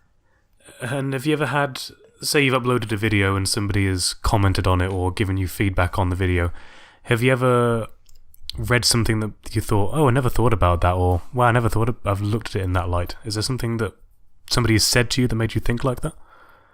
Definitely. There was a great, those are my favorite comments. Those are the best comments. So there was somebody that disagreed with my take on Nier, and we went back and forth for a little bit. I'm trying to remember exactly what their argument was, but I remember going back and thinking, did I insert my own kind of values on how I read this game? And I think that that's valid. I think it's good to kind of insert yourself into the game and tell the story with your own perspective. But I wondered if, did I do that too much, as kind of a response to, some of the points that he outlined as to why he disagreed. I love that type of comment because it shows that other people are as interested as this thing that, I've sunk all of this time into. Yeah. And I get to finally have a conversation with somebody else that has gone through and like looked up the transcripts for Yoko Taro's crazy stage plays. Let me see if I can come up with another like example that I can pull off the top of my head. Generally, so someone else I remember commented right before I talked to you. I watched a video that's, this is a spoiler for God of War. I'll save this one. No, go for it. Don't just find a word. But so somebody said that the most interesting part of God of War was a particular twist about a main character's name. Okay. and what they were named. And my initial reaction to that was no. Okay, That's not more interesting. But upon further reflection, but also kind of finding someone else's video that talked about that a little bit more, it did carry this kind of interesting significance that I didn't get to talk about. Okay. Someone else brought up, there's another spoiler for God of War. This one I'm not going to say because I can't kind of beat around the bush like I did with that one. Okay. But yeah, those are my favorite kind of comments. People, if people disagree with me, please tell me about it. Yep. And you mostly interact with your community through the comments of YouTube, because I looked at your channel. You've got 6,500 subscribers, a lot of views on your channel, but you aren't particularly active on social media like Twitter and things like that. Is there a reason why you don't usually divulge into that side of content creation on the social media side? Yeah, so part of it is just the kind of person that I am, who says, okay, I'm having this interview with Searching for Pixels, so I should watch the interview that he did with Racevic and practice some of the answers. So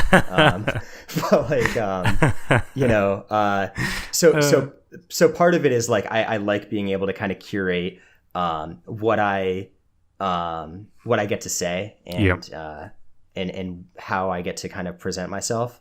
I do try to comment on everything, because I think it's super validating when people that I comment, when I comment on someone's video and they respond to me. Mm-hmm. I think that's really cool. So I try to, pay that back, or at least give it some kind of recognition, like, hey, I saw this. But part of it, probably the biggest part of it, is when I was first trying to figure out what I wanted to do, what I wanted the channel to be. Mm-hmm. I thought that it was going to be, me kind of making a Deus Ex video that was kind of responding to this other opinion that was out there that I just sharply disagreed with. Yep. And now I would get to provide this counter opinion, and everybody could point to it and says, oh yeah, well, Orange Lightning says this. Mm-hmm. And as I started putting out content, I realized that I did not want to do that. I didn't want to do that at all. I didn't want to be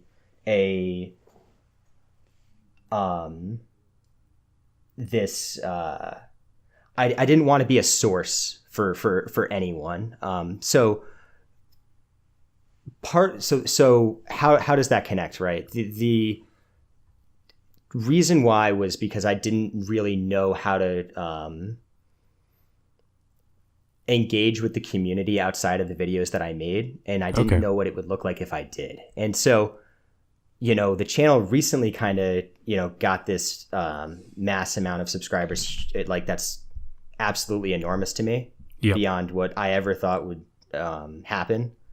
And so I'm still really just trying to figure out, what does that mean, and how do I make something out of that can, grow to, the next thing that I can use for something else that I want to do. Yep. So it's not there because I don't know what it looks like yet. There is a Discord now. There is a Twitter now. I don't know how to use them. But hey, if people hop on what I will say is, if people hop on the Discord and at me, I will reply. I will write you a novel. You will regret it, and you will regret it. It's I don't want to come out on Twitter and say, this is my opinion, Fallout 4 sucks. Yeah. I think that part of me wants to do that. Part of me just wants to throw out my opinion and say it's important and listen to it. Mm-hmm. But I also want to be kind of, respectful of the fact that people like games that I don't like.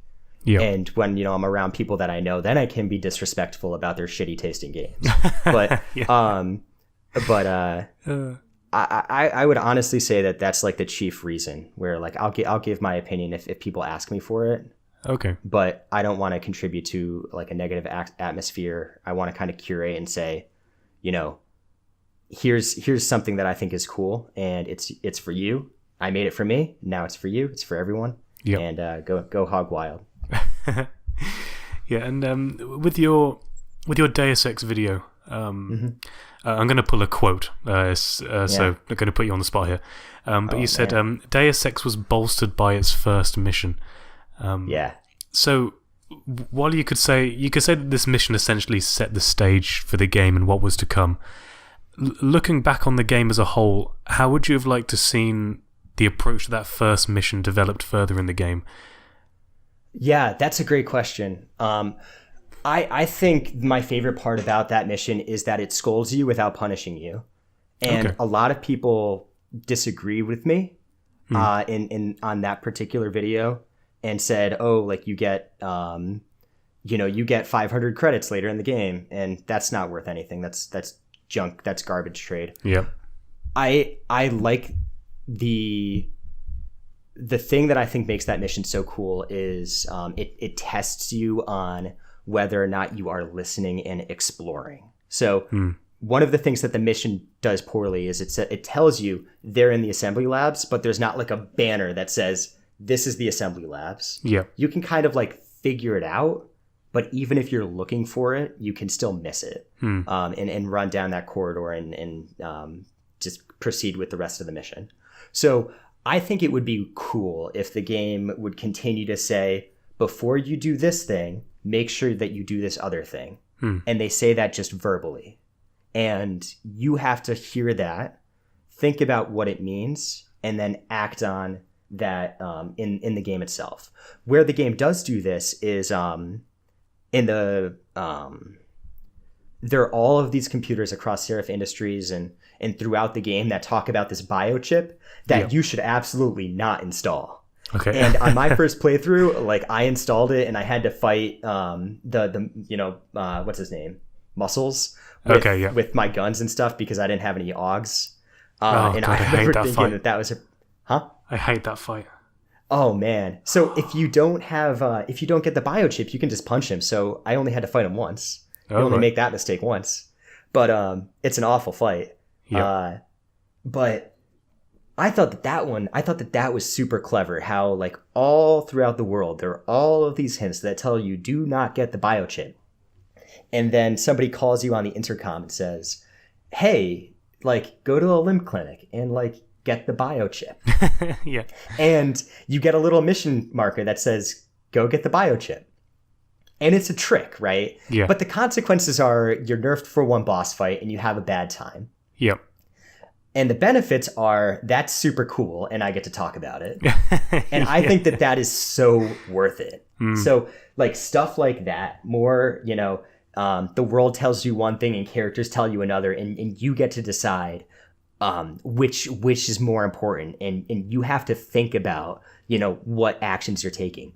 I can't think of a single game that does that well, where the depth of the environment is really used to force you to make clever decisions. Yeah, because it seems like when you have to make a decision, it's 9 times out of 10 in video games, it's portrayed as black or white. Or the consequences of those actions are clearly defined before you even make the action. Yeah. Which, there are repercussions to the choices you make in Deus Ex, obviously, but it's also not like the Paragon or Renegade system. Well, people miss out on, like, people hear, like, choices in games and think that it has to be, like, a binary, like, you do this. Or they think that it has to have consequences that reverberate through the game. Yeah. Like, have you played The Witcher 2? No. So, have you played the third game? I think I tried to, but it was too much for me. So the third game's pretty good. Spoil everything, go for it. I'm not going to play. No, I'm not. I don't have to, actually. So the third game's pretty good. The second game, hot take, is I hate the second game. Oh, okay. And it has a choice in the first third that completely changes the second act. So you have you go to a different location, you have a different companions, you have a different map if you make one choice versus the other choice. Oh, God. So it has real narrative consequences, but it sucks. Yeah. And I don't think that having consequences that gate you off from other parts of the game is what makes choice meaningful. What makes choice meaningful is the act of the choice itself. Like the choices that I made in. Have you played The Walking Dead? Which one? Season 1. Yes. So the choices, and you may disagree with me on this. I've gotten into some fistfights with people. I've broken noses. But the choices that you make in The Walking Dead are meaningful because you don't know what to decide. You have to make a choice, and you choose what you think is best. And ultimately, that game railroads you down one specific story. But that story means different things to you depending on the choices that you made. It's not about how those consequences reverberate through the rest of the game. It's all about, to me, it's all about how those choices affect you, the player, on the other side of the screen. That's what's really interesting. And so, people read Deus Ex and say, oh yeah, but it would be so hard to implement the consequences of these thousands of choices that you can make. But the really interesting thing here is, the choices that you're making in your own head and how you're approaching these scenarios and how you fail, and the game just kind of keeps going and it's okay. Yeah. It doesn't need to be like a David Cage type, there are no game over screens. Yeah. It just needs to, it should be okay to narratively fail a mission. Yeah. So I think that there's thousands of ways to do that without sinking tens of millions of dollars. I think that players, honestly, I think based off of that video, I would say that players really don't like it. Oh, really? And that's probably why. But I'm really interested in stuff that does that because it's different and it's creative, and I don't like games that are power fantasies. No. That's not true. I like games that are power fantasies and then tell me I'm riding and I'm naked and I have to run down a tunnel. Yeah, because that's exciting. That's different. Yeah, I think for me, I would say if I had to, it's difficult to define what makes a good game, but for me, I think ones that have style. Yeah. Or heart, they're the ones that really grasp me. Have you played Persona 5? Oh man, I love the art style. That's the game. So I can't sink my teeth into it. It's too deep. I haven't tried it. Yeah, you'll love it, man. I think I've got a bunch of key rings with all the characters. Oh, that's great. I just keep going it just oozes style, man. It's so man, good. The reds and blacks, everything is just everything looks so sharp and responsive. The menus, I don't want to play the game. I just want to go through the menus. Just flick through them, man. I did that before. Going through the menus, looking at all the different options. These transitions are so good. Have you ever seen? I haven't played this game. Have you seen Brutal Legend? Is that the where you play you have a guitar and you're in hell and yeah. It's that Tim Schafer game. So all of the menus are albums that are physically flipped over, and so it's you go into the menu and you press a button and someone slides an album over and opens it up and flips over the record, and it's all it's responsive. It takes a couple of frames to happen, 4 or 5 frames, but it's responsive. It looks so cool. Yeah, I heard that awesome. Game was good for the first half, and then it turned into a tower defense game or something stupid. Yeah, that's too bad. Yeah, I didn't play it, but man, I think that kind of stuff is cool. What other games have you played? Ori and the Blind Forest. Yes, that was really good, but the problem is I played at the time where my computer was starting to become obsolete. So there were frame rate drops and I think the occasional crash that kind of diminished the experience a bit. And that's a game that really lives or dies on how much you can get out of its graphics. Yeah. But I mean, the time I spent with it was really good, and I think I finished it. I think I did. Or graphics and music, I should say. That game had a lot of charm to it. Yeah, it was very charming. I enjoyed it a lot. But I think have they released the second one yet? There was Ori and the something. I can't remember what the second one is called. I don't know if they've released it yet or not. They have not. I know that they haven't released it because I would be listening to the soundtrack at work instead of the first game. But I know that it's not out yet. But I'm looking forward to that one, and I hope it doesn't just hit the Windows Store. Give me that Steam release. Oh yeah, I'll probably pick it up when it goes on sale. Yeah. But I mean, I've got a gaming laptop now. So That's good. that's better than before. What brand? Because I had one of these. I spent weeks researching to get the right one. I went for the Dell 7577. Oh man, I had a right before I started college. I thought I would have one laptop that did everything for me. It was a Sager, and the thinking was, I don't need a desktop. I can't get a crappy laptop. I'll get this giant 8-pound thing. How heavy is the one that you're carrying around? This one's okay. I mean, it doesn't look like a gaming laptop because I really don't like the really vulgar, deep reds and sharp edges. I just want like a powerful, normal laptop. Yeah, you made the right choice there. Yeah. Let me tell you. Yeah. Oh man, never. Always get a nice light one if you can. Yeah, I mean, this does the job. It's got a i7 something. It's got a GTX 1050. So that's great. Yeah, it's and you can play you'll be able to play pretty much anything that you'll come across, I imagine. Yeah, I mean, a laptop. I didn't want a laptop, but life circumstances made it much better for me because I don't want to travel around the world with a desktop. Definitely not. It just doesn't work. So it's everybody kind of shits on gaming laptops, but like the past generation, Nvidia has really upped their game with the laptop versions of graphics cards and made them really. Well, everybody shits on gaming laptops until they realize that they're stationary. They're not moving around. Yep. They have one task that they use their desktops for. Yep. Like, it's not suitable for different kinds of lifestyles. And if you can have two laptops, or if you can have a laptop and a desktop, that's great. But it's not for everyone. No, and exactly. Even if you're moving between, if you're doing a lot of traveling, it's the different circumstances that people have dictate what people can own and what makes sense. Yeah, exactly. I don't regret my gaming laptop except for the fact that it was 8 pounds. Oh god, it weighed 100 pounds. Jesus. Yeah. Oh man. So I've got a couple more questions for you, if you don't mind. What do you do outside of your day job and outside of your time making these videos and playing games? Do you have any other interests or hobbies that you like to divulge in every now and then? No, the videos are my free time. No. So in the winters, I like to snowboard. I like to ski when I can. I haven't gotten to do it as much in the previous winters, but I'm hoping I can maybe get some time into that this coming winter. My hobbies are I like movies. I like video games. I drive a lot because all of my friends moved around from equidistant locations away from me. Okay, right. Just try to get out when I can, see the people that I'm close with. I would say this is kind of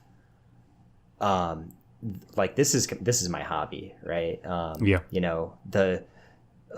have a lot of friends that play games, or I have a lot of friends that will go see a movie with me and stuff like that. But my hobby is the videos. These are the things that I kind of do on the side. I have this free time, and I'm like, I'm gonna try to do this for a little bit, and see if I can do it. Just see how far it goes. And so I'm just kind of surprised that it's gone as far as it has. Oh, very nice. I know that you travel, but so what do you like to do outside of this kind of stuff? Oh God, me. A lot Give of the me some time, ideas. a lot of the times I spend meeting up with friends. 5 evenings out of 7, I'll try and meet a friend. That's good. That's because once you realize that it takes effort to keep friendships, you really have to put the effort in yourself. But it's worth it. That's the key, right? That's what it's all about. Yeah, exactly. So it's key. Yeah. So I've just got this plan. Okay, Monday I'm seeing this person, Tuesday, then Wednesday off, Thursday this person. It's you have to keep it structured. But when I do get time off, I suppose there's the traveling. I used to do fencing for a while. That's fun. That's kind of taken a back seat now that I've moved cities because you have to find a club and the kit and everything. Right. Right. Baking. I tried to cook stuff. Oh man, one of my hobbies is buying garbage from the fast food place. Is that a hobby? I wish I could cook. It's a lifestyle. You're in America, aren't you? Oh yeah. Oh And, man, I'm a stereotype. oh man, I really want to. I'm heading down there next week, and I really want to try Shake Shack. I don't know why, but Oh man, I'm just addicted. I'm not a fast food connoisseur at all. I like Shake Shack, but like that blows my mind that like that's the thing that we're excited for. Well, I mean, like if you go to England, you've got McDonald's, you've got KFC, you've got Burger King. That's true. And you've got the bits and pieces in between, but I don't know. I just listen to Giant Bomb quite a lot, and they're always talking about like the best burgers they have. Like, In-N-Out Burger's pretty good, but Shake Shack has good milkshakes, and it's kind of got me curious. Maybe I don't know what I have. They do good work. They do good work. Yeah, Wendy's, all that stuff. I tried Taco Bell. That came to Sheffield, where I was studying in the UK, and it sucked. I think that Taco Bell is the most disappointing. I have an entire. I could write a novel about how disappointed I was in my last Taco Bell meal. Your next video. It was. I could probably make my entire next video about how disappointed I was in my Taco Bell experience. The problem is the only reason I couldn't do it is I don't have developer music and game video gameplay to steal in order to accompany my outrage at the Crunchwrap Supreme and how it let me down in ways that nothing ever has or ever will again. Oh god. Do you ever plan on so say you're doing these videos now, and they're your opinion pieces, they're like the little stories you're doing for certain subjects you're interested in. Do you ever think about divulging into the realm of, say, streaming or that kind of thing, of where gaming seems to be going now? Or is this, would you want to focus on this one area? Yeah, I think it would be fun as hell. Actually, so it goes back to the notion that I think it would be weird to post out and say, this is what I think about Fallout 4. It sucks. And and the reason why I say that, and the reason why I feel some level of discomfort with that, is I always am like, why would people care about or put any stock into what I have to say when all of these other people. All of these people that play games, all of these other folks that are involved in creating content that do great work are as human as I am, and I put stock in what a random Reddit commenter will say, or what a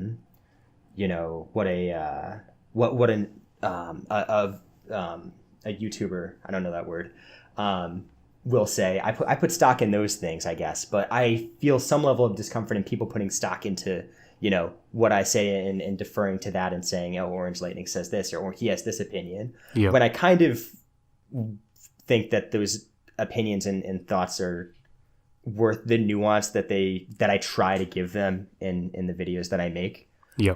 But like I love video games. I love kind of hashing out my opinions while I play games. So I'm interested in streaming. If people are interested in watching that, I think that would be fun as hell. It's just a matter of, if people would tune into that.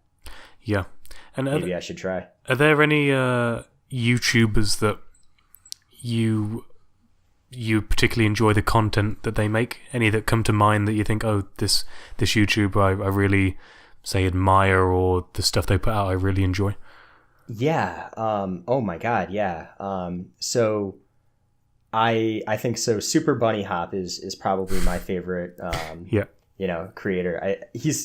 He put out this Soul Calibur video like a week ago that everybody hated because it was just this like rant about the history of a fictional video game that has absolutely no regard for history, and I think that stuff is so hilarious. Like the journalist stuff that he did for PT and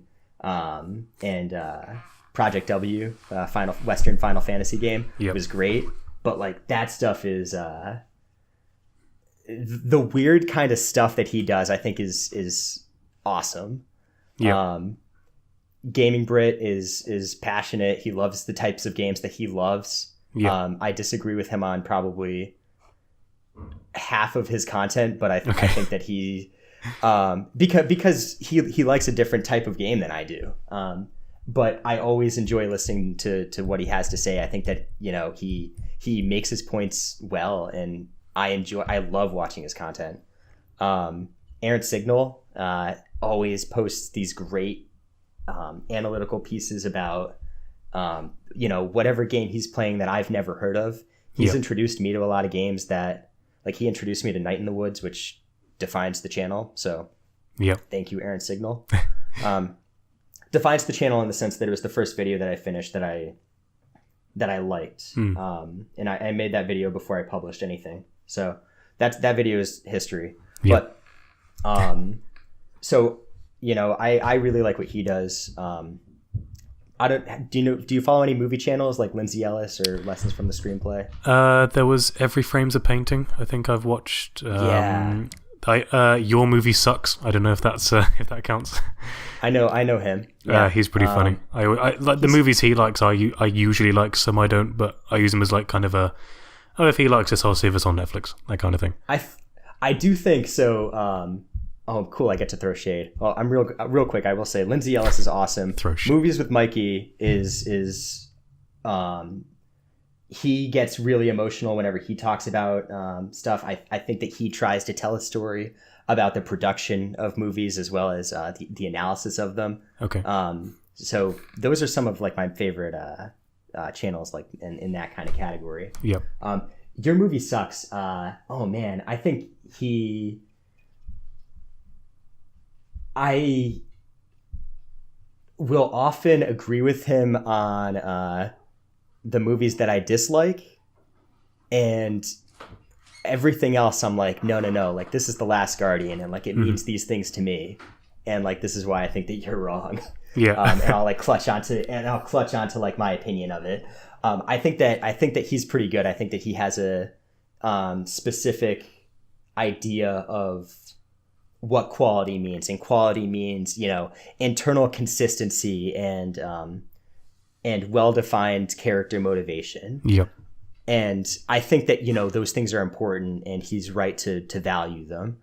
I almost wonder if he's sometimes, I regret the things that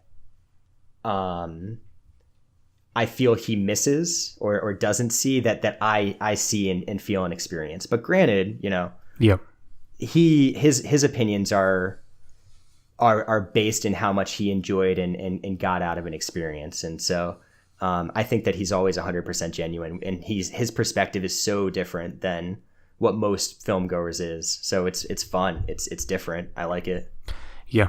But I was quite interested to see, he did an interview with have you watched Kenny versus Spenny, the television show? Oh, I've seen his video on it, but I haven't seen the show. Right. Yeah, you've definitely got to watch Kenny versus Spenny. Yeah. It really is something. I loved the video that he did on it. That I think I saw that. That was he did that one like a year ago, right?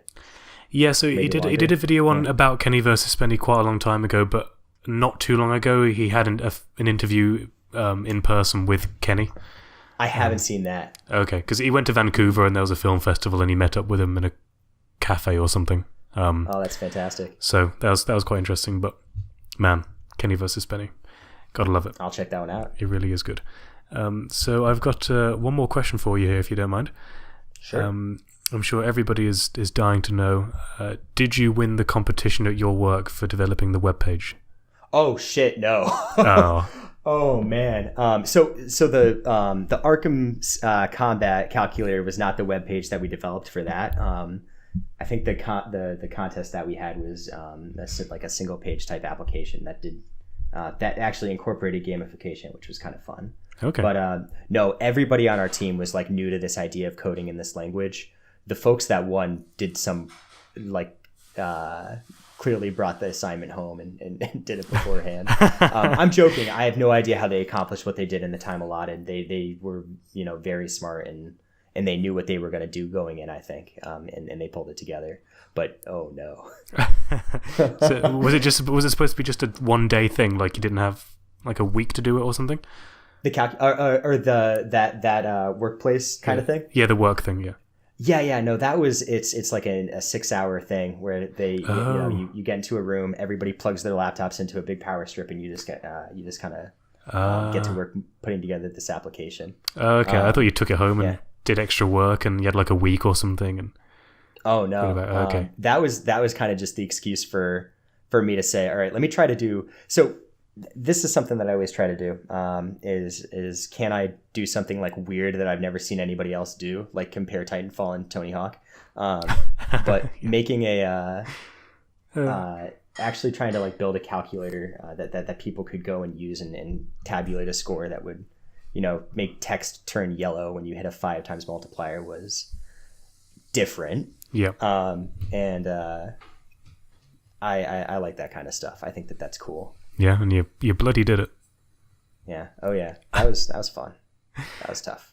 Great. So on that note, I think I'll say thank you very much for your time, Brian. It's been an absolute pleasure. Yeah, thank you for having me. I appreciate it. Can I say your name? Yeah, go. I know it. Yeah, thank you, Chris. I appreciate it. No worries. This was a lot of fun to me. Yeah, I enjoyed it a lot. I think we had a good. I think this is the longest recording I've ever had. Actually, it's come to 2 hours basically. No. We're gonna cut out all the garbage. It's gonna be great. It was all great. No, it was all gold. Fun. It was all gold. It was all gold. But yeah, I'll obviously leave some links in the description below with your new Twitter and new Discord and all that malarkey. Yeah, sounds like a plan. There'll be a link, and if you ever fancy playing a game, hit me up, man. I'm always down for it. Yeah, sounds like a plan. I like the sound of that. Cool. Cheers. Thank you very much. All right. Thank you. You have a good one. You too.